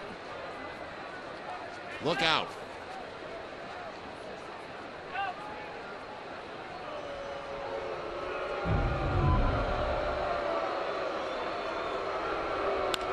Two is on the ground to shortstop. Jason Bartlett's got it. Throw is good, and there's one out in the fourth inning. So McDonald is 0 for 2 today as Drew Sutton makes his way to the plate. To celebrate the 100th anniversary of Fenway Park, get your name into the history of America's most beloved ballpark by getting a personalized commemorative brick. Your unique message will be engraved onto a brick that will be placed inside the ballpark concourses at Gate B or Gate C. Venable over onto the track to make the catch with his second out.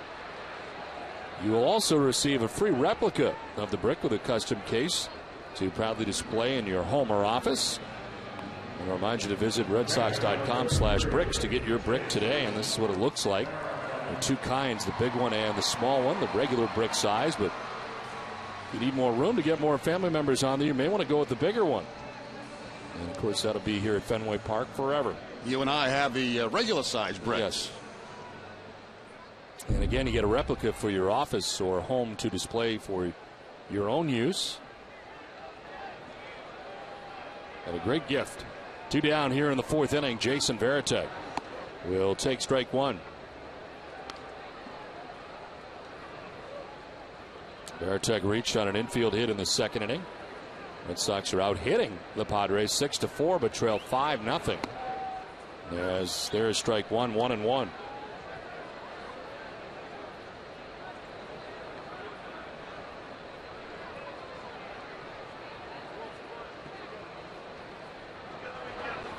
That'll get to the backstop. It slips out of the hand of Richard. Terry Francona, who's out in between innings. And talking about it, appeared the slipping of some of John Lackey's pitches. And he was talking to Ed Rapuano, the crew chief. And certainly it is getting wet out there. And we've seen a few slip. 2-1 is fouled off. 2-2. This was in between innings.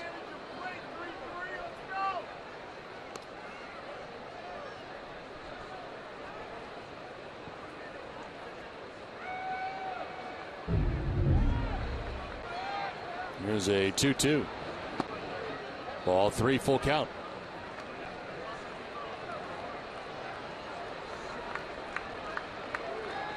A rainy day in Boston. 2 rain delays already. Mike Cameron waiting on deck.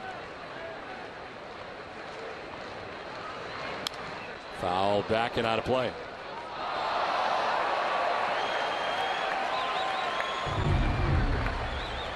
sounded like a great catch, and it was a great catch.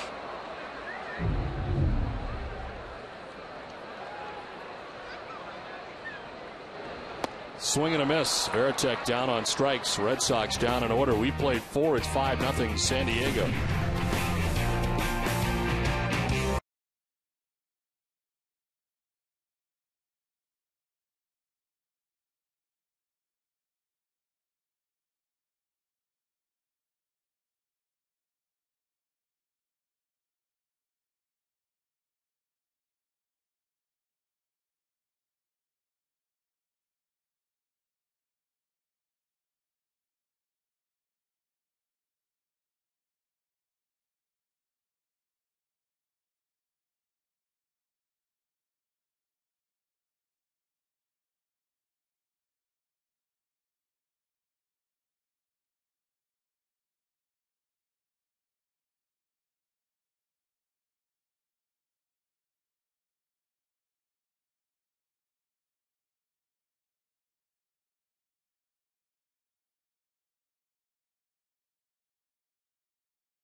Families by donating $1,000 for every home run Adrian hits this season to select Habitat for Humanity affiliates in eastern Massachusetts.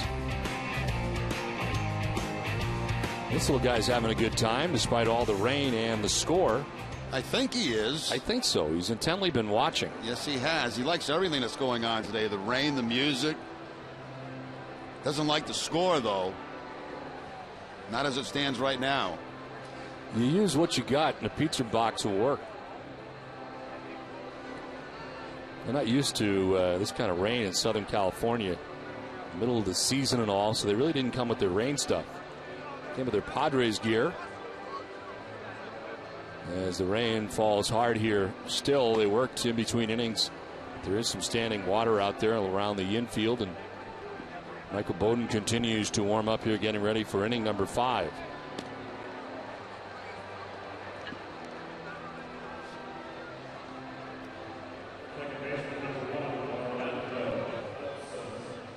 Having fun anyway. I mean, dancing in the rain, what's better than that? Oh, being out in the rain as a kid, are you kidding? It's great. This is the best. I got my face painted.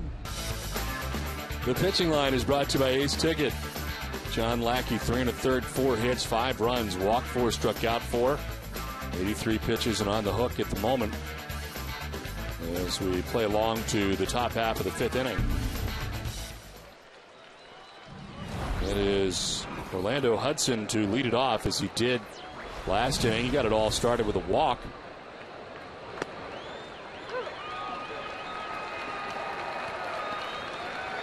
Bowden came in the 4th inning, struck out Ryan Ludwig.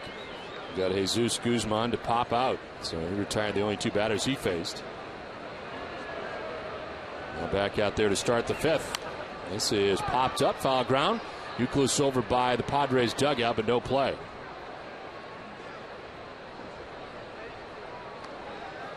They may be doing what they can here to get through the minimum necessary to make this an official game. I would agree on the 5 innings and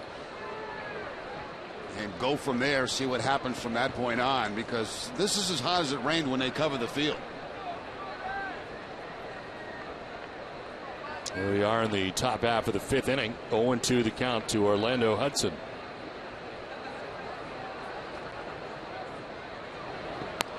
Up and away, ball 1.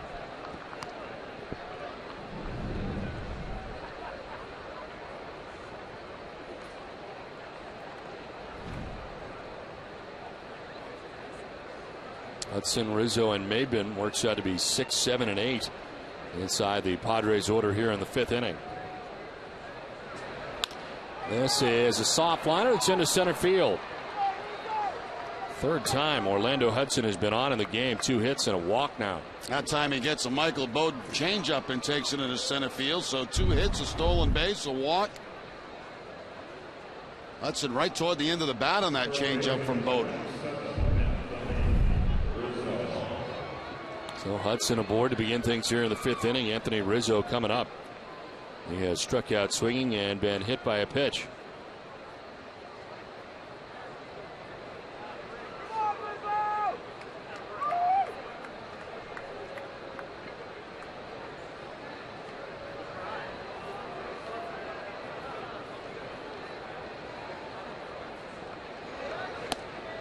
There's ball 1 to Rizzo.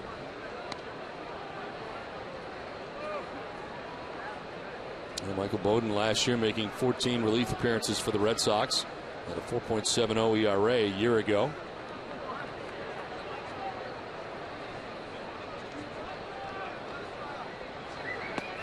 That's a strike, and it's 1-1. Before being called up for the 3rd time this year, he had 34 strikeouts compared to 10 walks for the Pawtucket Red Sox and was holding right-handed batters to a 130 average. In Pawtucket at the time of the call-up. They called up on June 10th for his 3rd appearance in the big leagues this year. It's away, and it's 2-1. Overall this year, 20 games for the Paw Sox, all in relief. 2-2 with 5 saves, a 3.86 earned run average, and it's sitting at 241 against him for Pawtucket.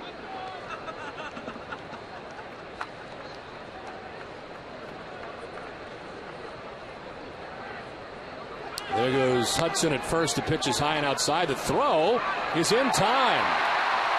First time this year Orlando Hudson has been caught. And I imagine the track was a little slippery getting down there to second base. A little slippery down, and when you go head first or slide feet first in this kind of a track, you kind of stick. It's a head first slide by Hudson. You see how he slows up a little bit because of the conditions of the field. Well, I don't know, Jerry. He might have got that hand in there. He did slow up some, but he still might have got the hand in there.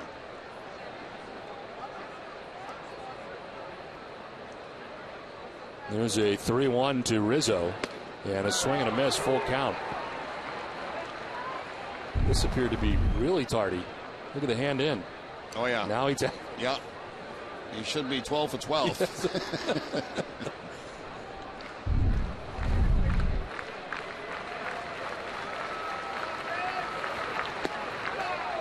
Ball 4, and down to first base goes Rizzo. First walk given up by Michael Bowden comes with 1 out in the inning. I want to remind you tonight at 10 to join Randy Scott for Nesson Daily, presented by Sun Life Financial. They'll have a complete recap of tonight's NHL awards in Las Vegas, including reports from Naoko Funayama as Tim Thomas and Zdeno Chara look to take home more hardware. Plus, Jamie Parker sits down with Celtics head coach Doc Rivers. All this and much more on Nesson Daily tonight at 10. Only on Nesson. What are they going for? Goalkeeper of the year and defenseman of the year? Yes, Vezina and the Norris Trophy. What they're looking for. Do you happen to know what the MVP trophy is? The Hart Trophy. Hart Trophy? Mm-hmm.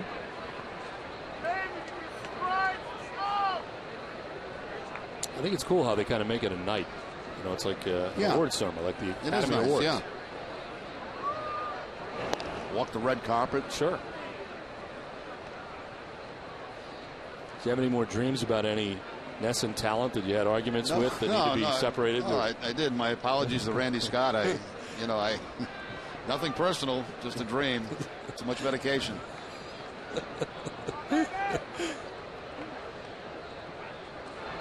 That is down and away, and it's 1-1.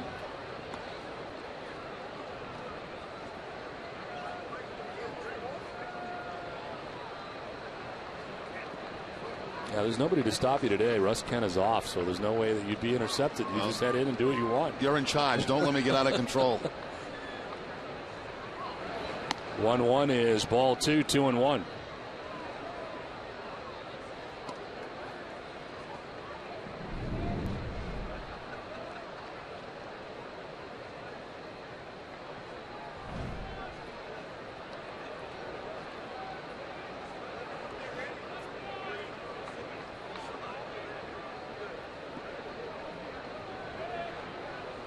2 balls and a strike to Cameron Maben.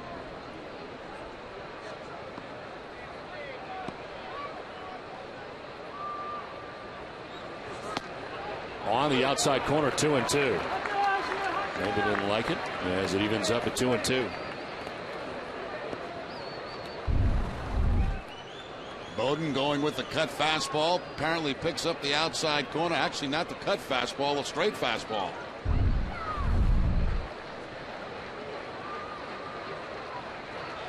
This is a one-hopper that Sutton is able to block. Kind of knocked it down and safe at first. Be Maben with his second hit. Third time he's been on base today. Hot shot that explodes on Sutton. Now that was just an absolute bullet hit out to shortstop. And of course, when it hits that infield right now, that infield very wet. Just knocks it down with his glove.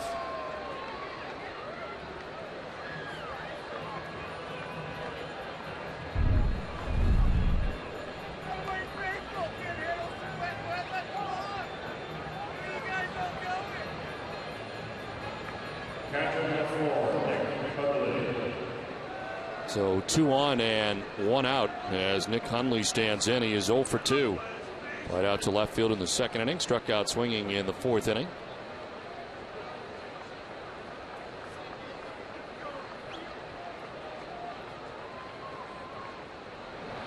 And Hundley fouls one back out of play.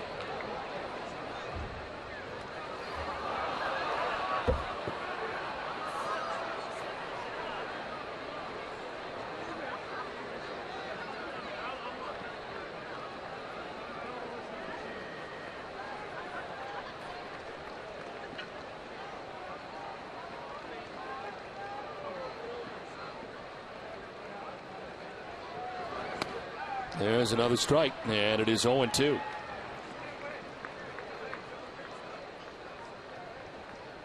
Bowden has been in since last inning. John Lackey on the hook today, 3 1/3, 4 hits and 5 runs. Walked 4, struck out 4.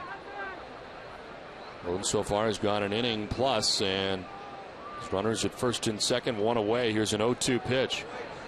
This one is fouled back. Oh, that sounded like it got close to Joker Stig. I think right below him or close to it. Joe mishandled the ball in Tampa Bay, and this time didn't have to deal with it.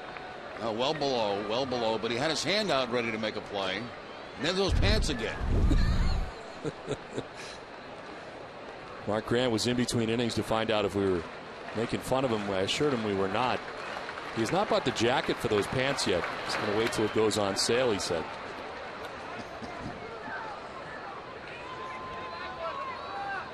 But the pants are enough. Think of the whole package if he had the jacket along with the pants. Yeah, that would be very, very sharp. Very sharp.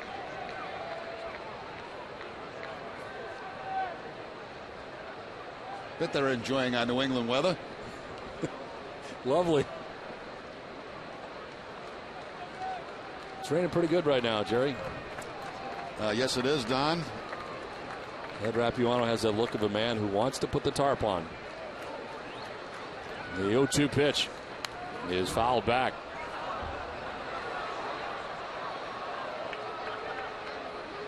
Look down there by Honora, down that line where the standing water is. Kevin Youkilis there as well, and there's a lot.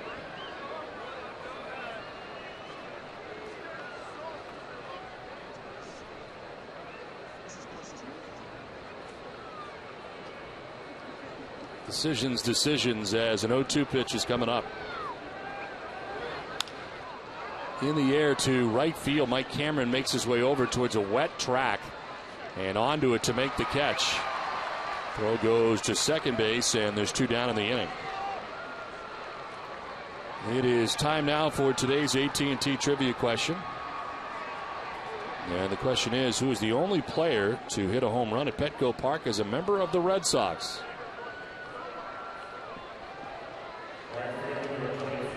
How many years ago was we were at Petco? We were there in 07, and I think I know who it is.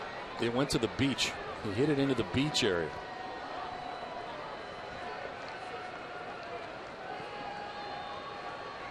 Remember the beach area out there in right center field at Petco? Yeah. It's all beach. All beach. Sand. What would you expect out there Well, in I don't San know. Diego? I mean, there's no water, but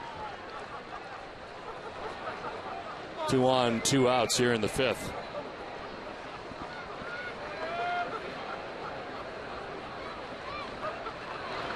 Venable will take strike 1 over the inside corner.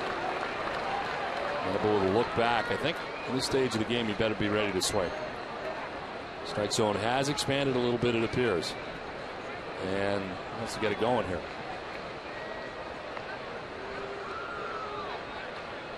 I think that rolling motion was, we're going to put the tarp out here in between innings. I don't know if it's out, they're going to fix the infield, one of the two, but something's going to happen quickly.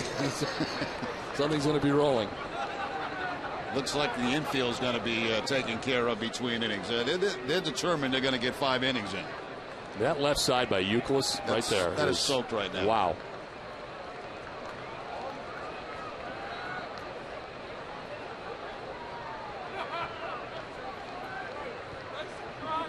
One is down and in, and it's 2-1. And this is sort of the forecast for the day, and it has been consistent.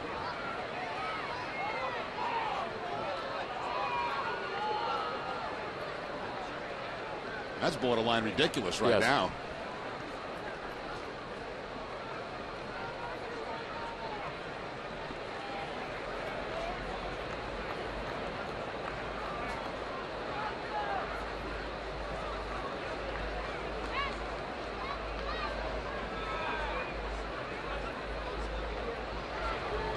This is laced foul down the right field line. Out of play.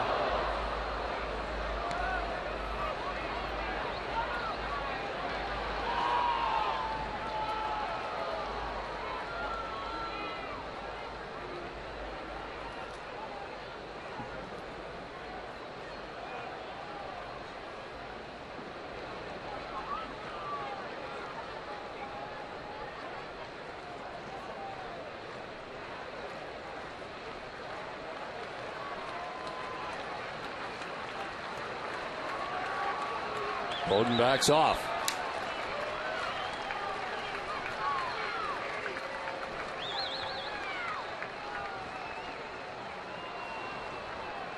Now he's ready with a 2-2.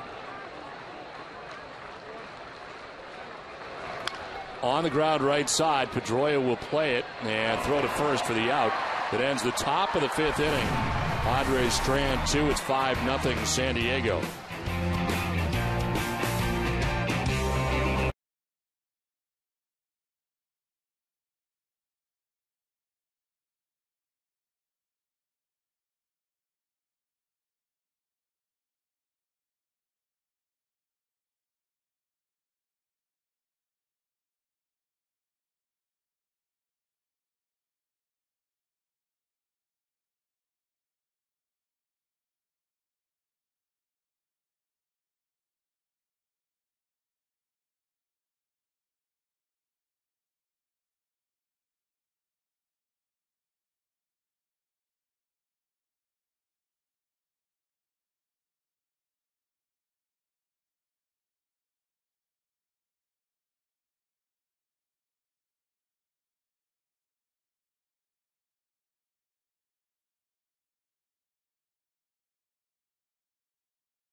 The tarp is coming back onto the field, and it looks like Ed Rapuano called for the tarp at first and then thought perhaps they could work on the field, and the conversation is ongoing as David Meller, they go back and forth here as to what they want him to do. And I think Ed kind of wanted them to work on the field first as he, in between innings, Just trying to figure out what they wanted to do. Yeah, I think you're right, Don. That was the initial plan, to come out and try to clean the infield, get it dried up with some of that surface they put on it. Now they decide to put the top on, and as you can see, Bud Black not real happy with what's going on right now. I mean, you are 3 outs away from making this an official game. Yeah. For the San Diego Padres. Well, they got the lead, too. They got the 5-0 lead. They got a 5-0 lead to boot, so you can understand their dismay. And a flight cross country they need to take at the end of this game.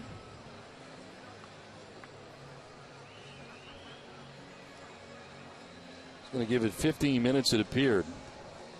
The water will soak in, I guess, is what the hope is. But right now, Jerry, it's raining as hard as it has all day. Yeah, as hot as it was the last time they covered the field. And you could see the condition of the infield was absolutely terrible. So here we go again. Our third rain delay from Fenway Park. We only played 4 innings today, and we are in the midst of actually 4.5 now. As we will send it to the Nesson Studios and Tom Caron, TC.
This bottom of the fifth inning, our third rain delay has just wrapped up. It is still raining here at Fenway Park. They have fixed the field, taken the tarp off the field, and Clayton Richard, who has sat through 3 rain delays, is back out there again. Trying to make himself eligible for a win here today. There's a line drive base hit from Mike Cameron. Ryan Ludwig back to play it. Cameron has got a single to begin the bottom of the fifth inning. And Cameron not taking any chances, down by 5 runs, will hold up at first base with a single. He gets the cut fastball from Richard and takes it in the left field for the base hit. So welcome back, everybody. 31-minute rain delay this time, our third delay. First one was 35, the second one 38, and this one 31. Lead runner on in the fifth inning as Jacoby Ellsbury is coming up. Ellsbury 0 for 2 as he takes ball 1. Jacoby popped out to short in the first, flied out to the warning track in the third inning.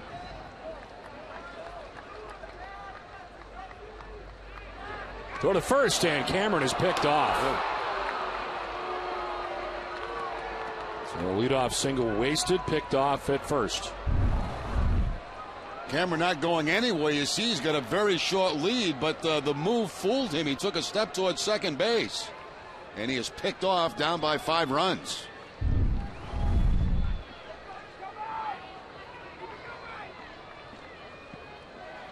Well, 1 down, Ellsbury takes the 1-0 inside, 2-0.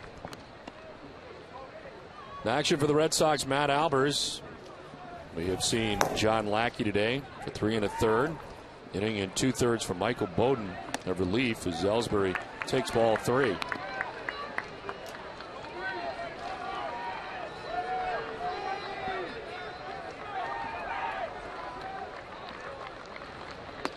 In there for strike 1, 3-1.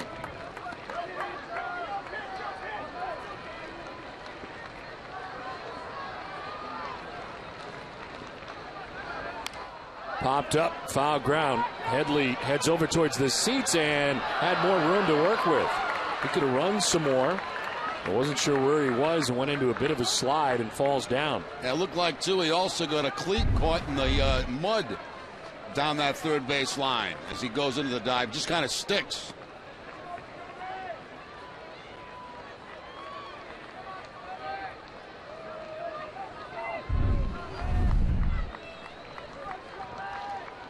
One out here in the fifth inning, 3-2.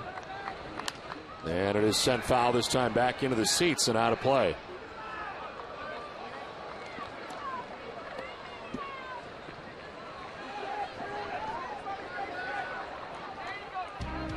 Boston Red Sox baseball in Nesson is brought to you by Southwest Airlines.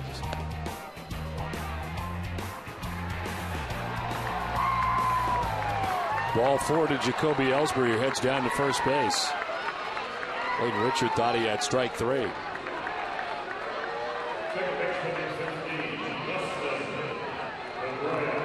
So first walk allowed by Richard. 1 out, 1 on. Dustin Pedroia coming up.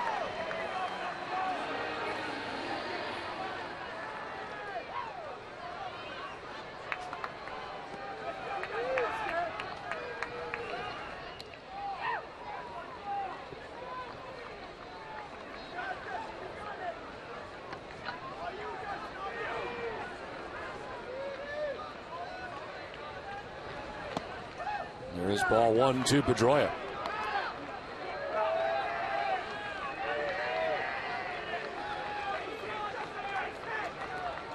Dustin with a single in the first, grounded out to shortstop in the third. Take strike 1.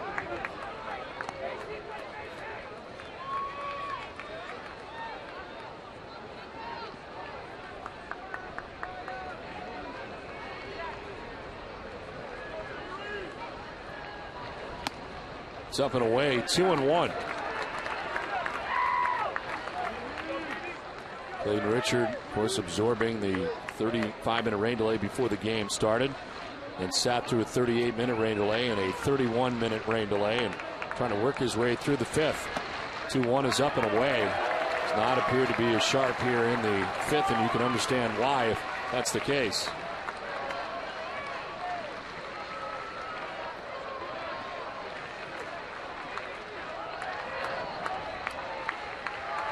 "3-1 is ball 4, and the Red Sox have 2 on with 1 out.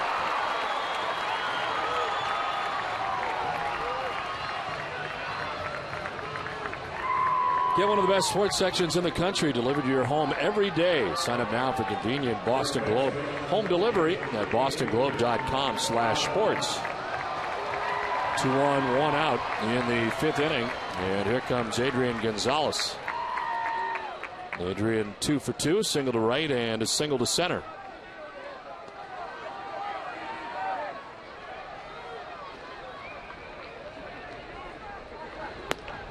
He takes strike 1.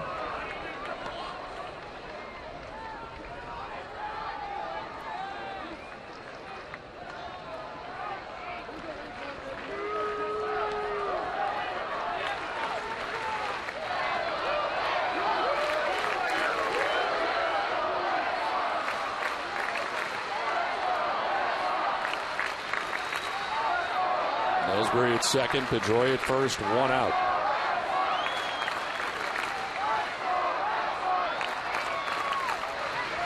In tight to Gonzalez, 1-1.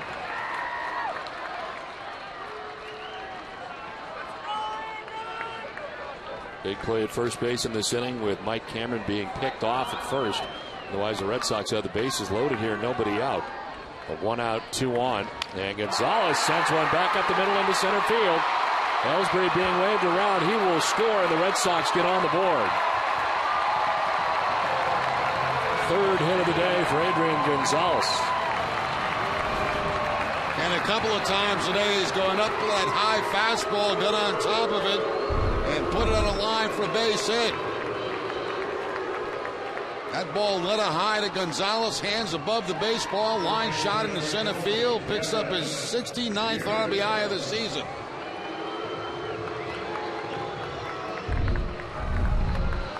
So 2 on and 1 away now, a run in, and Kevin Youkilis the batter. Youkilis has singled twice, once to left and once to center.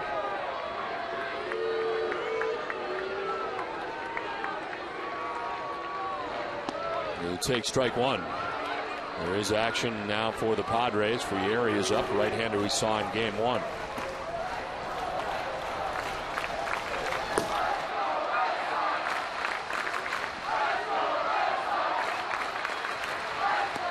Youkilis takes strike 2.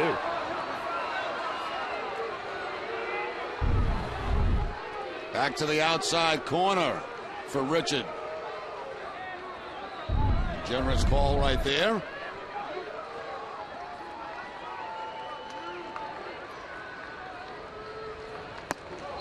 Comes inside this time and misses. 1-2.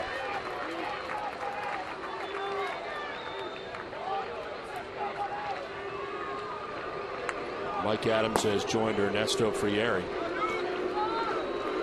There's a 1-2 pitch to Youkilis. In the air to center field. Cameron Maybin coming in. And he'll make the catch for the second out of this 5th inning. 2 down. Well, immediately following the game, stay with us for WB Mason's Extra Innings Live with TC. Get a breakdown of John Lackey's outing, including his take on today's performance. Plus, we'll have the manager's perspective in the From the Press Room segment. It's all coming up right after the game on WB Mason. Extra Innings Live. 2 down here in the 5th for David Ortiz, who is 0 for 2. Swing and a miss for strike 1. David grounded into a double play back in the 1st inning, lined out to short in the 3rd.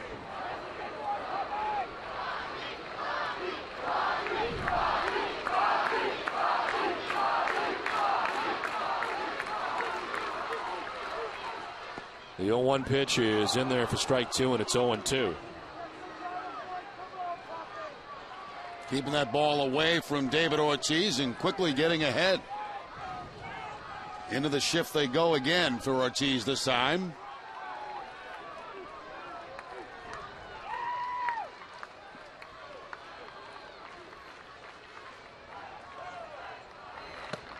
Gets away from the catcher, Hundley. No advance for the base runners. Clanked off the glove, and it is 1-2.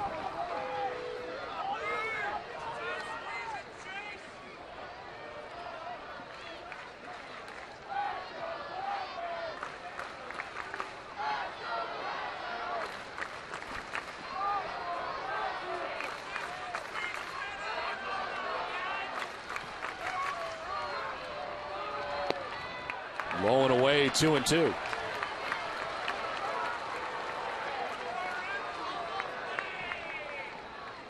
Darnell McDonald waiting on deck. 2 outs here in the bottom of the 5th inning.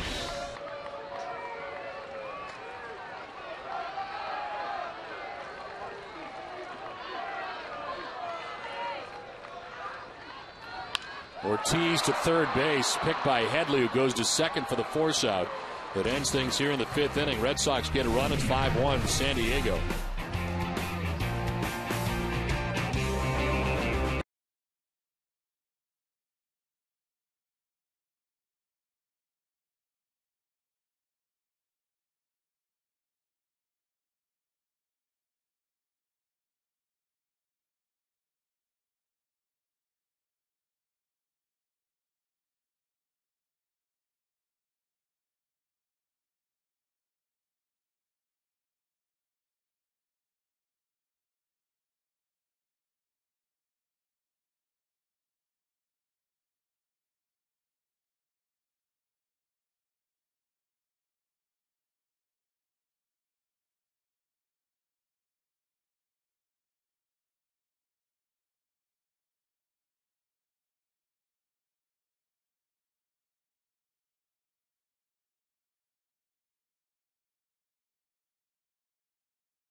The Padres today in the rain. Will Venable hits his first home run of the year off John Lackey.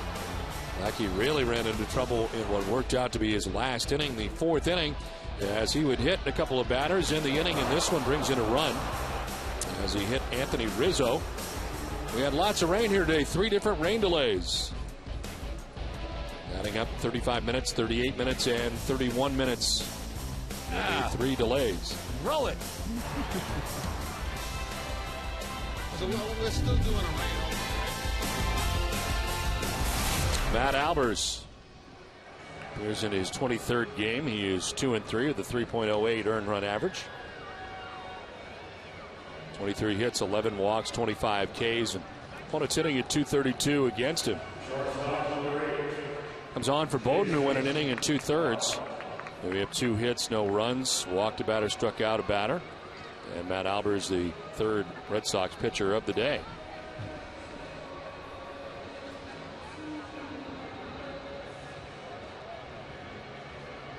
Jason Bartlett will lead it off. And Chase Headley and Ryan Ludwig here in the top half of the 6th inning.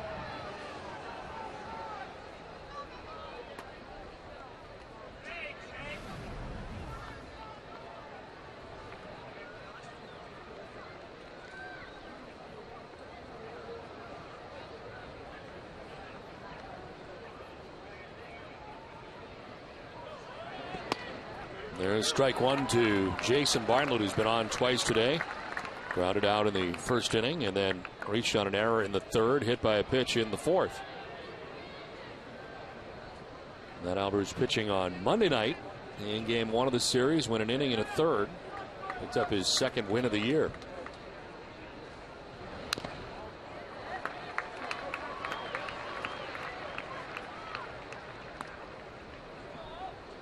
Well, at least in the last rain delay, we got a chance to get something to eat.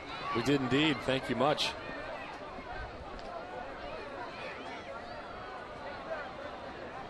Whole spread up here. Compliments of Jerry Remy's.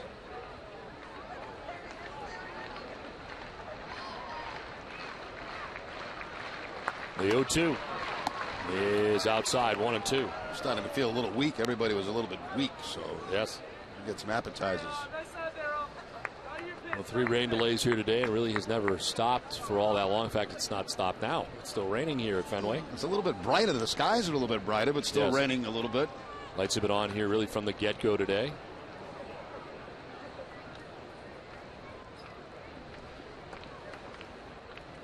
There's a 1-2 to Bartlett. Is line to right. Cameron will move over and make the catch on number 1 of the 6th inning.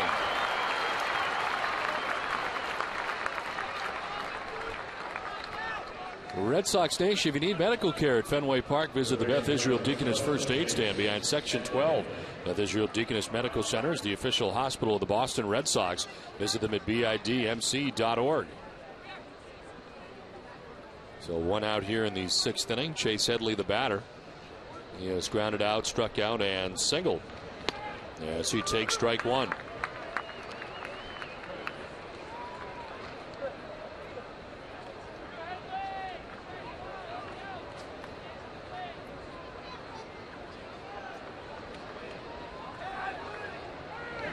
The 1 is a fly ball out towards right center field. Cameron on the run will get there too. 2 down. Much longer run this time for Cameron, but he gets there. 2 away. I imagine that outfield very, very wet too, as it has been raining here all day, as Don mentioned. And plus, when they cover the field, they don't cover the outfield. Cameron got a very good jump on that ball, able to make the catch. 2 down here in the 6th inning. Ryan Ludwig. Ludwig has fouled out, walked, and struck out. And he takes strike 1.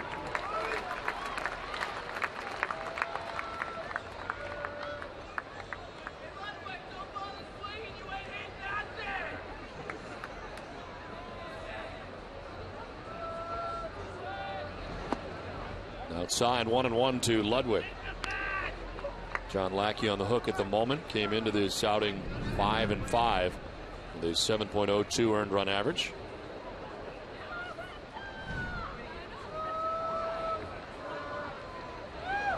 On the ground down the first baseline, and by the dive of Adrian Gonzalez into right.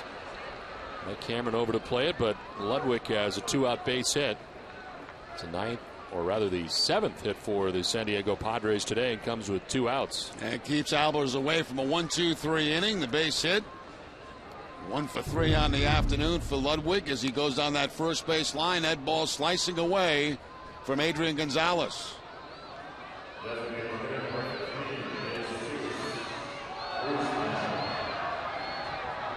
It's a little thick out there right now.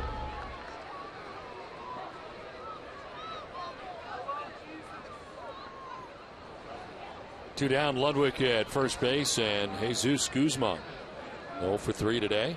The DH. He takes strike 1. Grounded out in the 2nd inning, struck out in the 3rd, popped out in the 4th.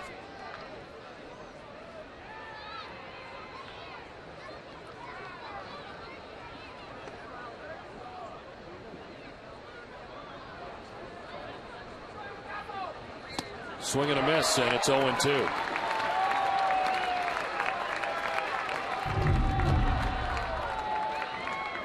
Cut fastball that time from Albers, down and away from Guzman. Albers has thrown 11 pitches since coming in, 9 for strikes.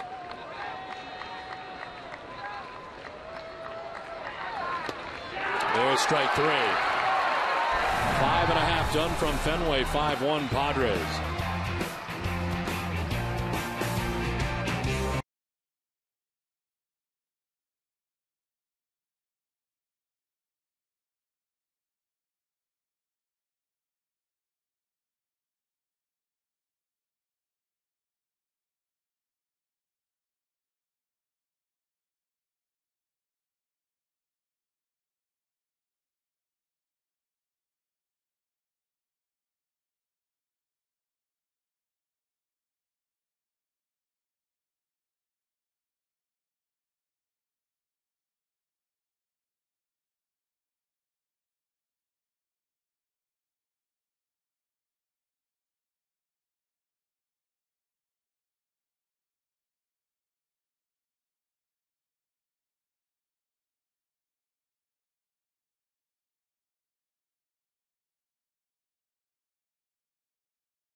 We'll have the final word from Fenway and a preview of John Lester's start at Friday's series opener with the Pirates.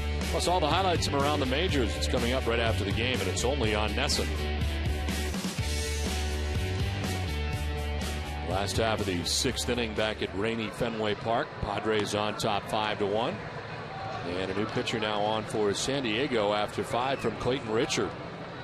It is Ernesto Frieri who comes into the game. Second appearance of the series. 33rd appearance of the year. 1-2 with a 3.28 ERA and 44 Ks and 35 2/3 jumps out at you. On a batting average of .221.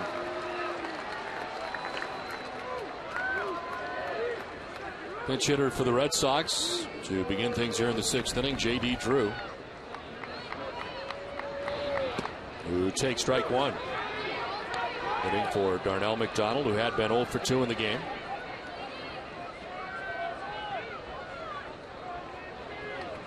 Darnell flied out to center, grounded out to short, as Drew is down to the count 0-2.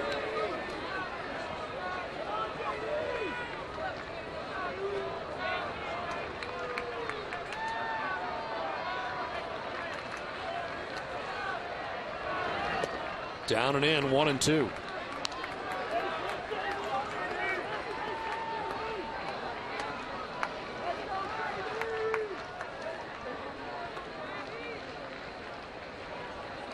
Frieri allowing a career high 4 runs in his appearance on Monday. Arbor coat exterior stain by Benjamin Moore, revolutionary waterborne stain that outperforms the best oil-based stains on the market. Find Arbor Coat at your local Benjamin Moore retailer.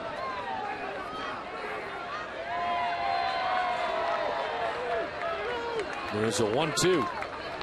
Breaking ball away, 2-2.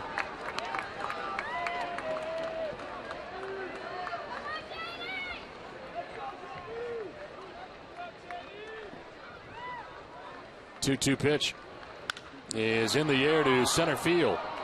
Cameron Maybin looking up into the raindrops. Will make the catch. It wasn't easy. 1 down. Looked like he wanted to put the windshield wipers on. That ball was hit very high by J.D. Drew. Right there trying to block his eyes, getting water out of his eyes, and then finally makes the catch. It's raining pretty hard again. 1 out here in the 6th inning. What is the most rain delays you've ever sat through? You know, I have no idea, but we may be setting a record today. Down and in, ball 1 to Drew Sutton. Because you're right, it is picking up again about as hard as it was when they covered the field. Almost. Sutton struck out in the 2nd, flied out in the 4th, and gets hit with a pitch here and heads down to first base.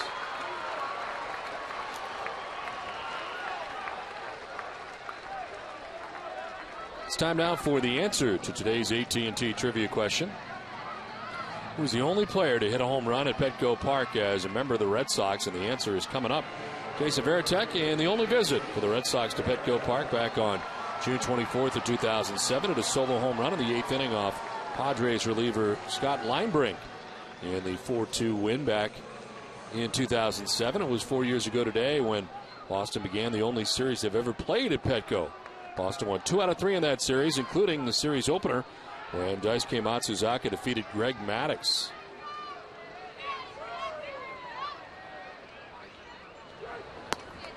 Incidentally, the active leader in home runs at Petco is Adrian Gonzalez, 57 home runs there. One of 3 active players to have more than 20 homers at the park. Scott Hairston with 24, and Red Sox right fielder Mike Cameron has 23. 1-0 is just outside, 2-0.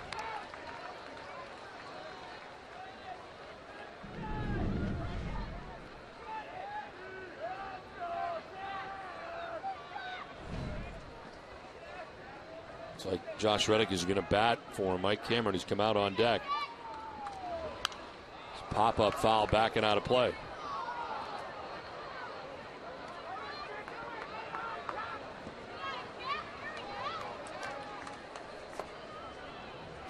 Jason today is 1 for 2, single back in the 2nd inning. Struck out swinging in the 4th inning.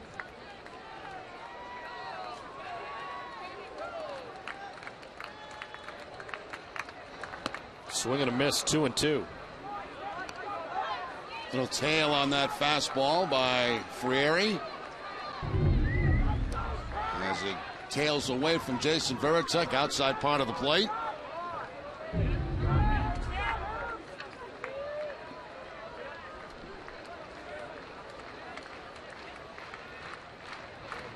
Steps off, looks the runner back.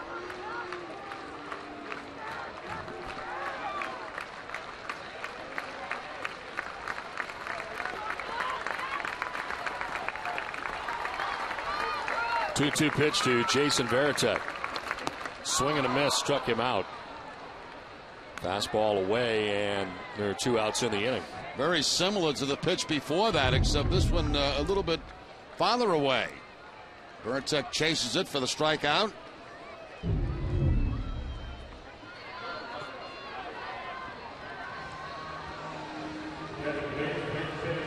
Pitch hitter here for Mike Cameron is Josh Reddick.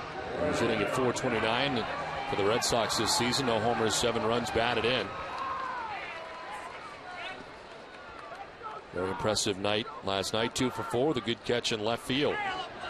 This is up the middle, and it is picked in the air by Jason Bartlett. Nicely done to end things in the 6th. We head for the 7th, 5-1 Padres.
Dennis and Callahan. Tune in Monday morning at 6 for the best sports talk in America with John Dennis and Jerry Callahan. It's weekday mornings at 6 on the WEEI Sports Radio Network. And of course, right here on Nesson. I'd have to agree with that sign. Does have a good-looking rem dog as he heads back for cover. Quite a few people have exited the ballpark after the long afternoon here at Fenway Park. And a lot of people have moved up underneath to stay dry. Well, they worked on the field a long time again in between innings, as they will continue to do so here. In between every inning, having to do a lot of work. So Matt Albers getting ready here for the 7th inning, and so is this fan sitting out in the bleachers. Changes for the Red Sox defensively. Josh Reddick stays in the game, takes over in left field.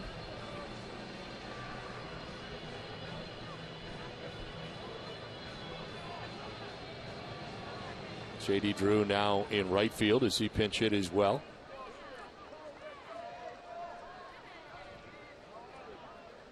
Orlando Hudson leading it off in the 7th inning. Second inning of relief for Matt Albers.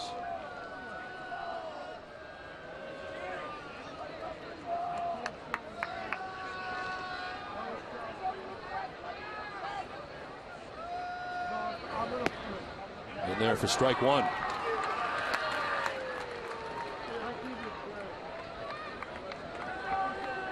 Hudson today is singled to right, walked and singled to center. He's been on base 3 times.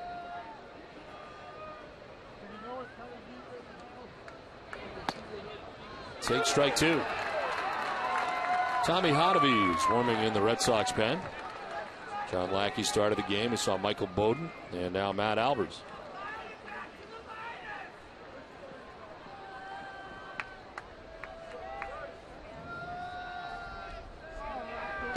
Swing and a miss. Hudson strikes out to begin the 7th.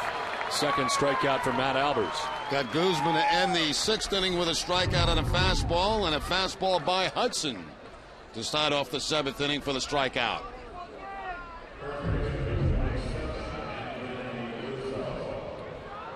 So one down here in the 7th inning. Anthony Rizzo, the batter, has been on twice today without the benefit of a hit. Hit by a pitch and a walk. He's also struck out.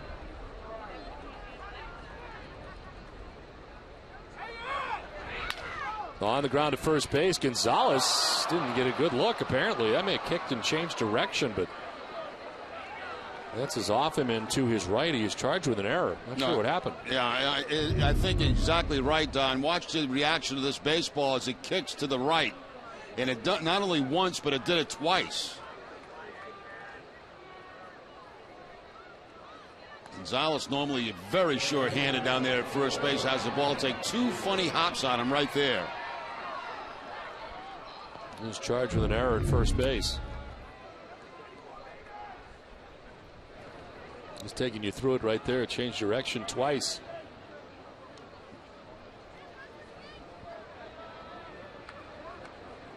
One out, one on, and Cameron Maben. I imagine it's tough enough on ground balls, but you add all this drying agent in on the infield and all the work that's been done, and you can get these kinds of bounces. 1, 2, both of them took bounces to Adrian Gonzalez's right. Kind of skidded away.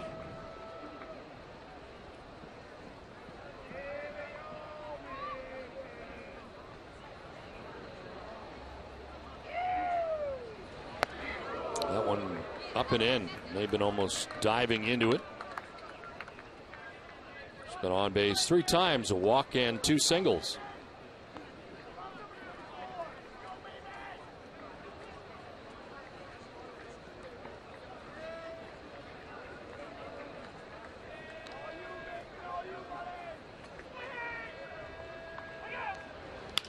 This is in the air to left field. Reddick is over to make the catch. 2 outs in the inning.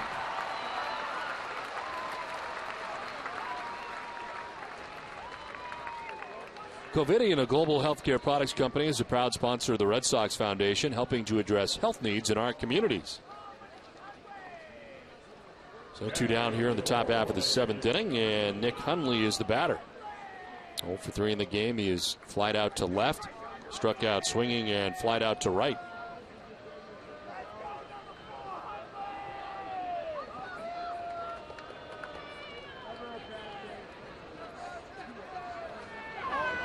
Here's ball 1.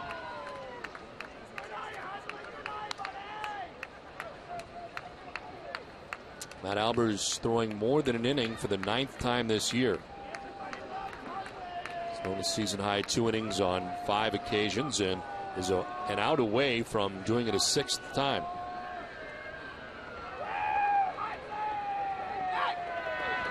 Hundley to left field, and on the run diving is Reddick. He had a great catch last night. He's got another good one today on a wet surface. 5-1, Padres have the lead.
Eastern Bank, awarded highest customer satisfaction in retail banking in the New England region 2 years in a row by J.D. Power and Associates.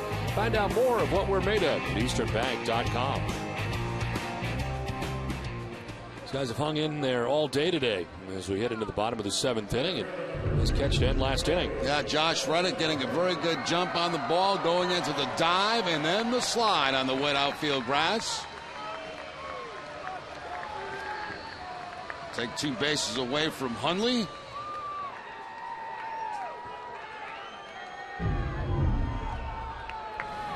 Jacoby Ellsbury leading it off here in the bottom of the 7th inning. And he takes strike 1. Ernesto Frieri back out there again. He pitched the 6th inning. The only batter that reached against Frieri was Drew Sutton, who was hit with a pitch. Swing and a miss, and it's 0-2.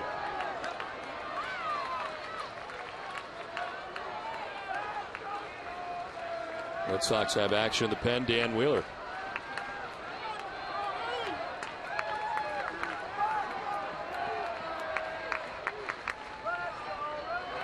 No 2 slap foul.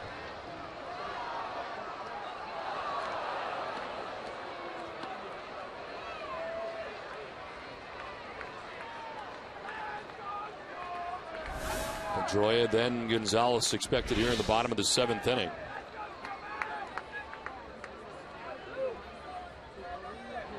Up and away, and it's 1-2.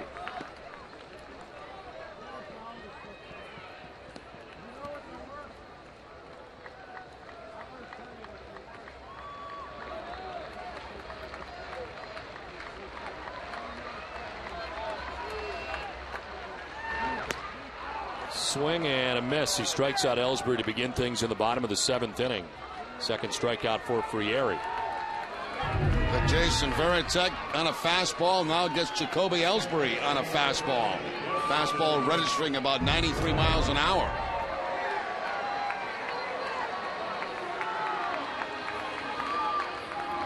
One down in the 7th inning. Dustin Pedroia has been on twice today. A single back in the 1st. Walk in the 5th, wrapped around a ground out to short. As he takes strike 1.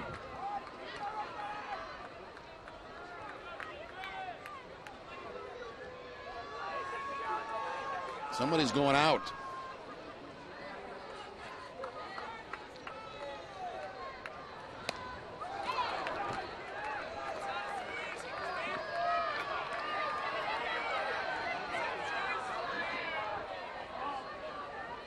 It's a nice seat up there. It is. If she can stay awake to watch the ball game. It's been a long afternoon.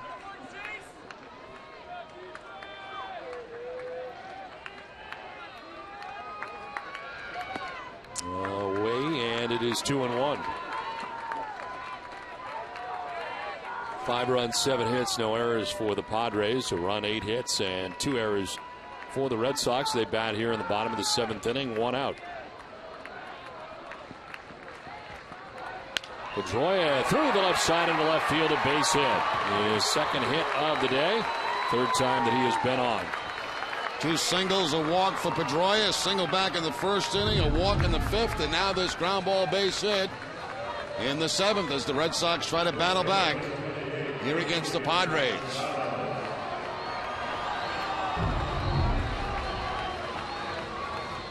So 1 out, 1 on. Here comes Adrian Gonzalez.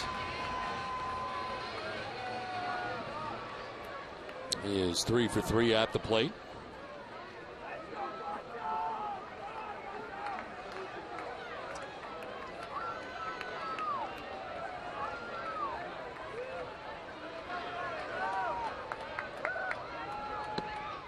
Ball 1 inside.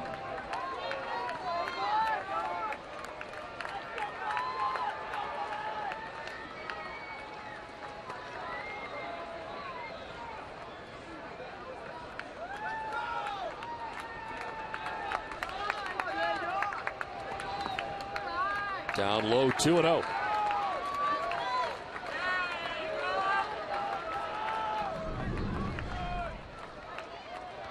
There is action for the Padres in the pen. Mike Adams, right-hander up.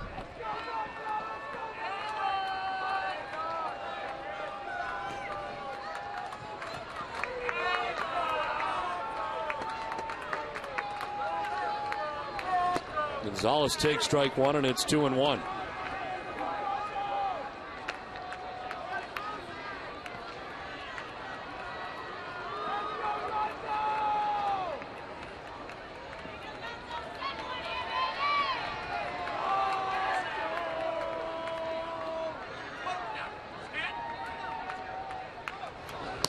Outside, 3-1.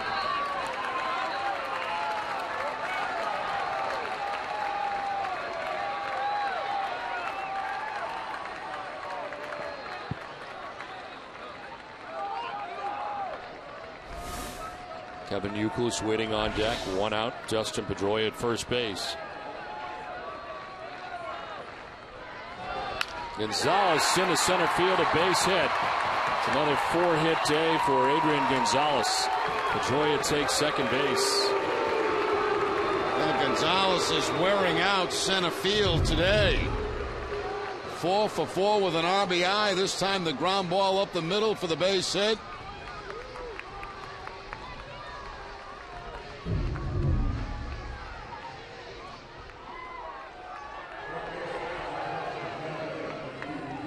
Two on, one away, and Kevin Youkilis coming up.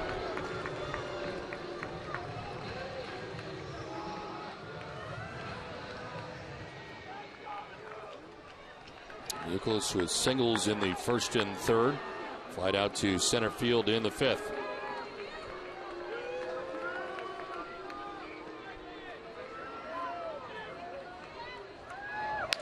On the ground towards third base. Headley will go to second for one. On to first with a double pump that's still in time. And it ends the inning. A double play here. We have played 7. The Padres have a 5-1 lead.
You'll donate $500 to Children's Hospital Boston. CVS Pharmacy is the official pharmacy of the Boston Red Sox. Top half of the 8th inning back at Fenway Park, 5-1. Padres on top. Despite the fact Red Sox are out hitting the Padres 10-7. New pitcher for the Red Sox, Dan Wheeler. 22nd appearance, 0-1 with a 6.53 ERA. 15 strikeouts, and opponents sitting at 307 against Wheeler. Umpires have called out the grounds crew to work on several areas.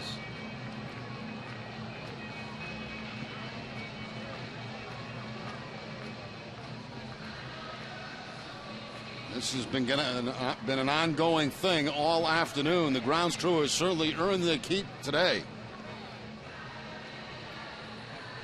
Between doctoring the infield, the pitcher's mound, around home plate, pushing out the top, taking care of the bullpen. It's been a nightmare for the ground crew today.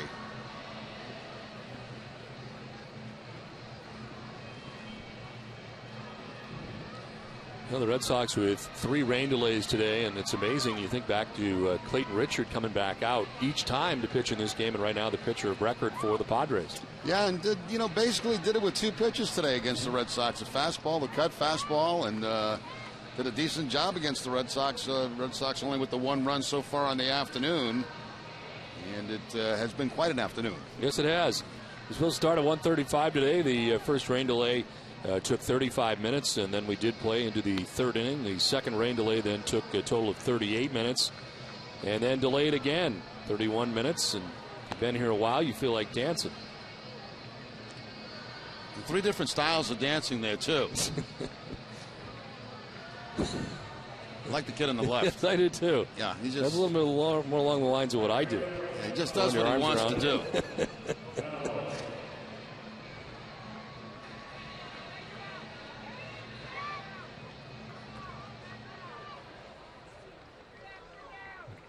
So here we go into the 8th.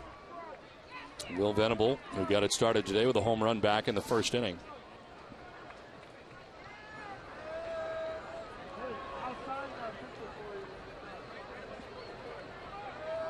Venable has been on again. He walked in the 4th, otherwise he's flied out and grounded out. And he takes ball 1 from Dan Wheeler.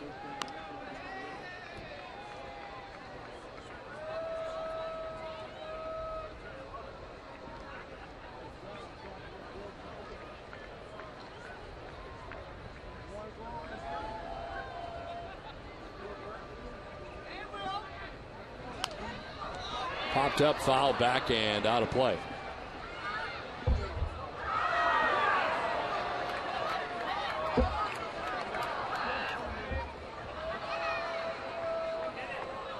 Whatever it takes to stay dry today, keep the camera dry, and also the dome.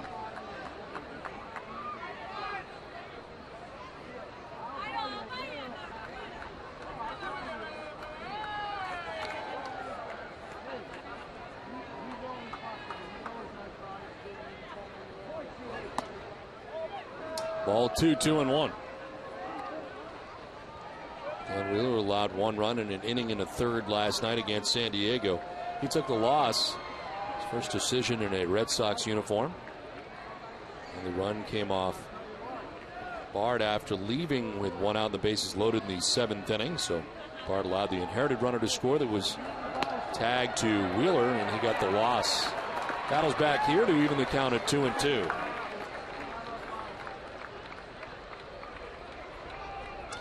Great job today for all of our camera people here at Fenway Park who have been out there in the elements all day. Don't even recognize most of them.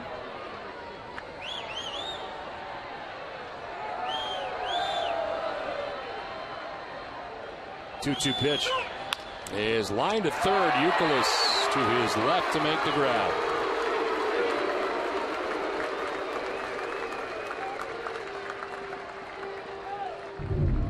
Line shot. Youkilis playing well off the line with the left-hander at the plate. 1 step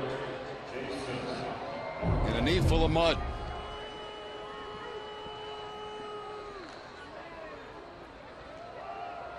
One down here in the 8th for Jason Bartlett. He's been on twice, reached on an error, and was hit by a pitch. One of 2 batters that were hit in the 4th inning.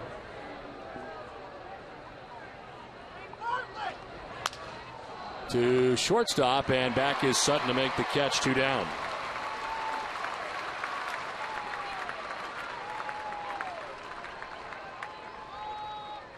Mike Adams still warming for the Padres after 2 innings from Ernesto Frieri.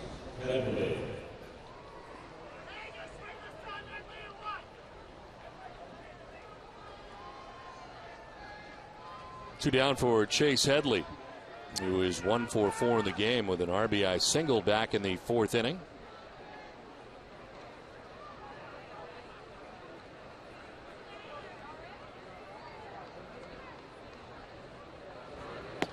And that's in there for strike 1.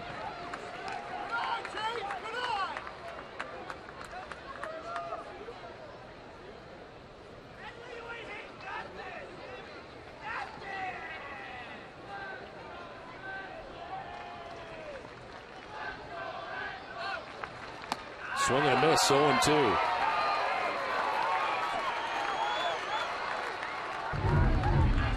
Upstairs with the fastball up and in against Headley.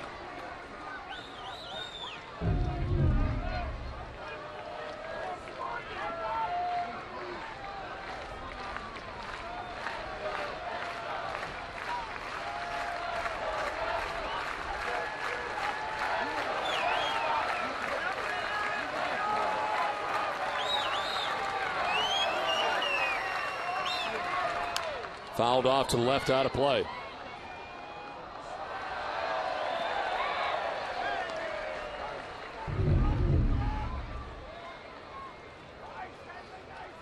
Nice.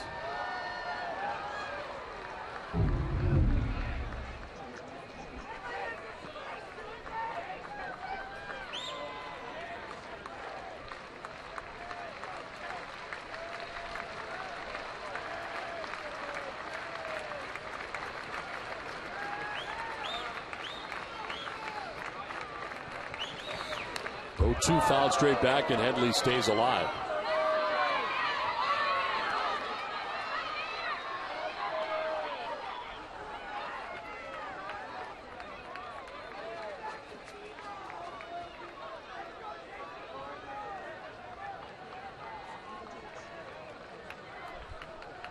Tom Gilmet cleaning his camera out there in left field. Much better for the moment. The 0-2. That one gets away. 1-2.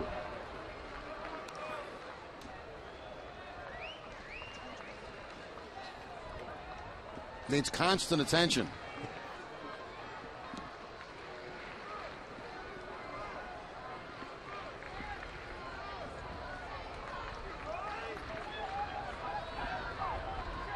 I think it's raining harder again, Don.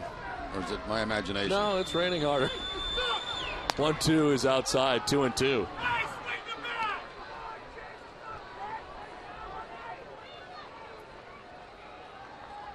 That's pretty hard.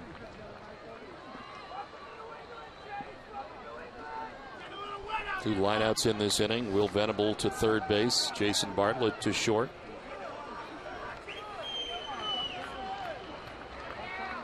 Two to Headley. Fouled off again.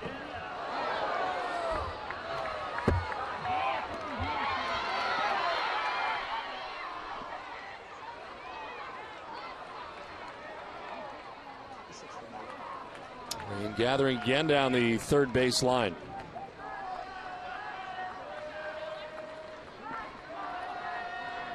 And left.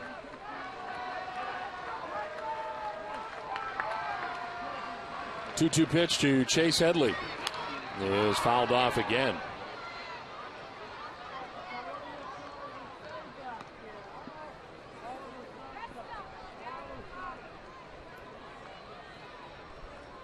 Ninth pitch of the at-bat coming up for Chase Headley.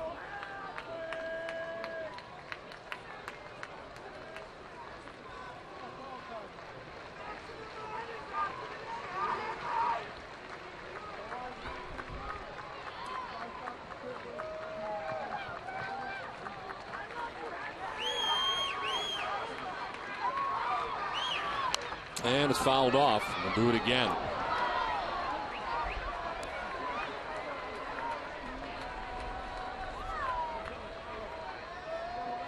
John Lackey went 3 1/3 today.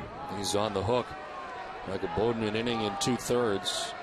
Shutout pitching. Matt Albers 2 shutout innings. And now Dan Wheeler has 2 outs in the 8th. 2-2 pitch. Swing and a miss on a breaking ball to end the 8th. 7.5 done, 5-1 Padres.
is brought to you by the Home Depot. More saving, more doing. That's the power of Home Depot. And Josh Reddick, great play out there in left field this afternoon for the Red Sox.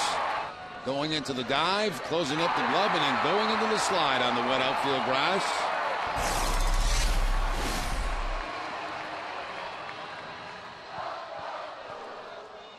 A lot of discussion in between innings as Ed Rapuano, the crew chief out there. And he is going to take him off the field again, and they're going to put the tarp on the field again. This will be the 4th rain delay. And he's coming over to talk to Terry Francona.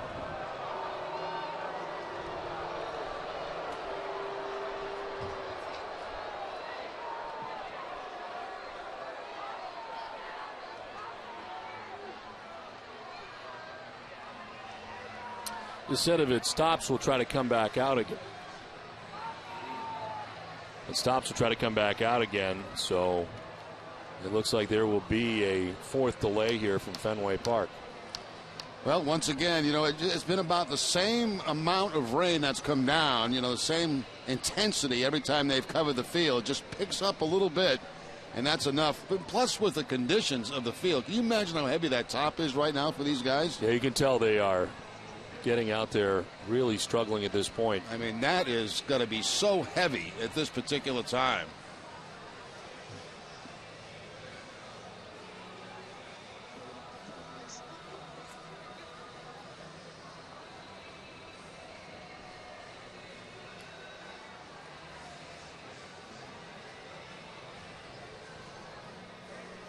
Well, the first delay was 35 minutes. The second delay was 38 minutes. The third delay was 31 minutes. And here comes the tarp again. I got a feeling this one's going to be longer because it might take them 30 minutes to get the top out. It's so heavy.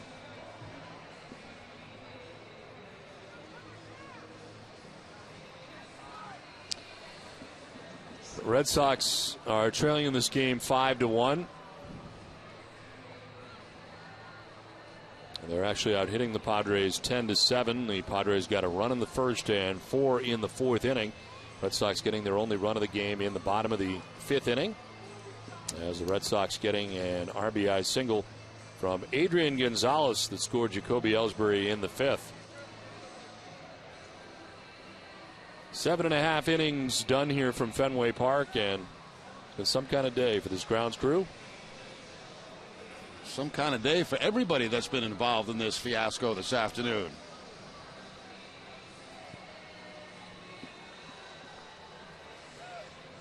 Amazing at times they're able to continue to play the game with the amount of rain that is right there for you to see.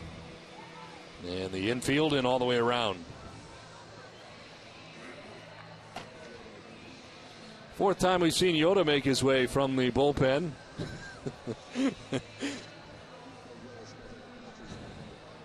It's been a long day for Yoda. It's been a long day for Tom Caron. Let's send it to TC. Another rain delay, TC.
into Fenway Park, and they take 2 out of 3 from the Boston Red Sox as it works out, as the Red Sox and Padres are done today. This game has been finished as it is an official game, and the Padres win it 5-1. Certainly the field conditions were too bad to try and come back and play anymore. Once again, the final score, the Padres 5, the Red Sox 1. For Jerry Remy and Heidi Watney, I'm Don Orsillo saying good day from Fenway Park. Join us again on Friday when the Red Sox open up the road portion of their interleague series against the Pirates. Our coverage begins at 6. It's been a presentation of Nesson, New England's most watched sports network.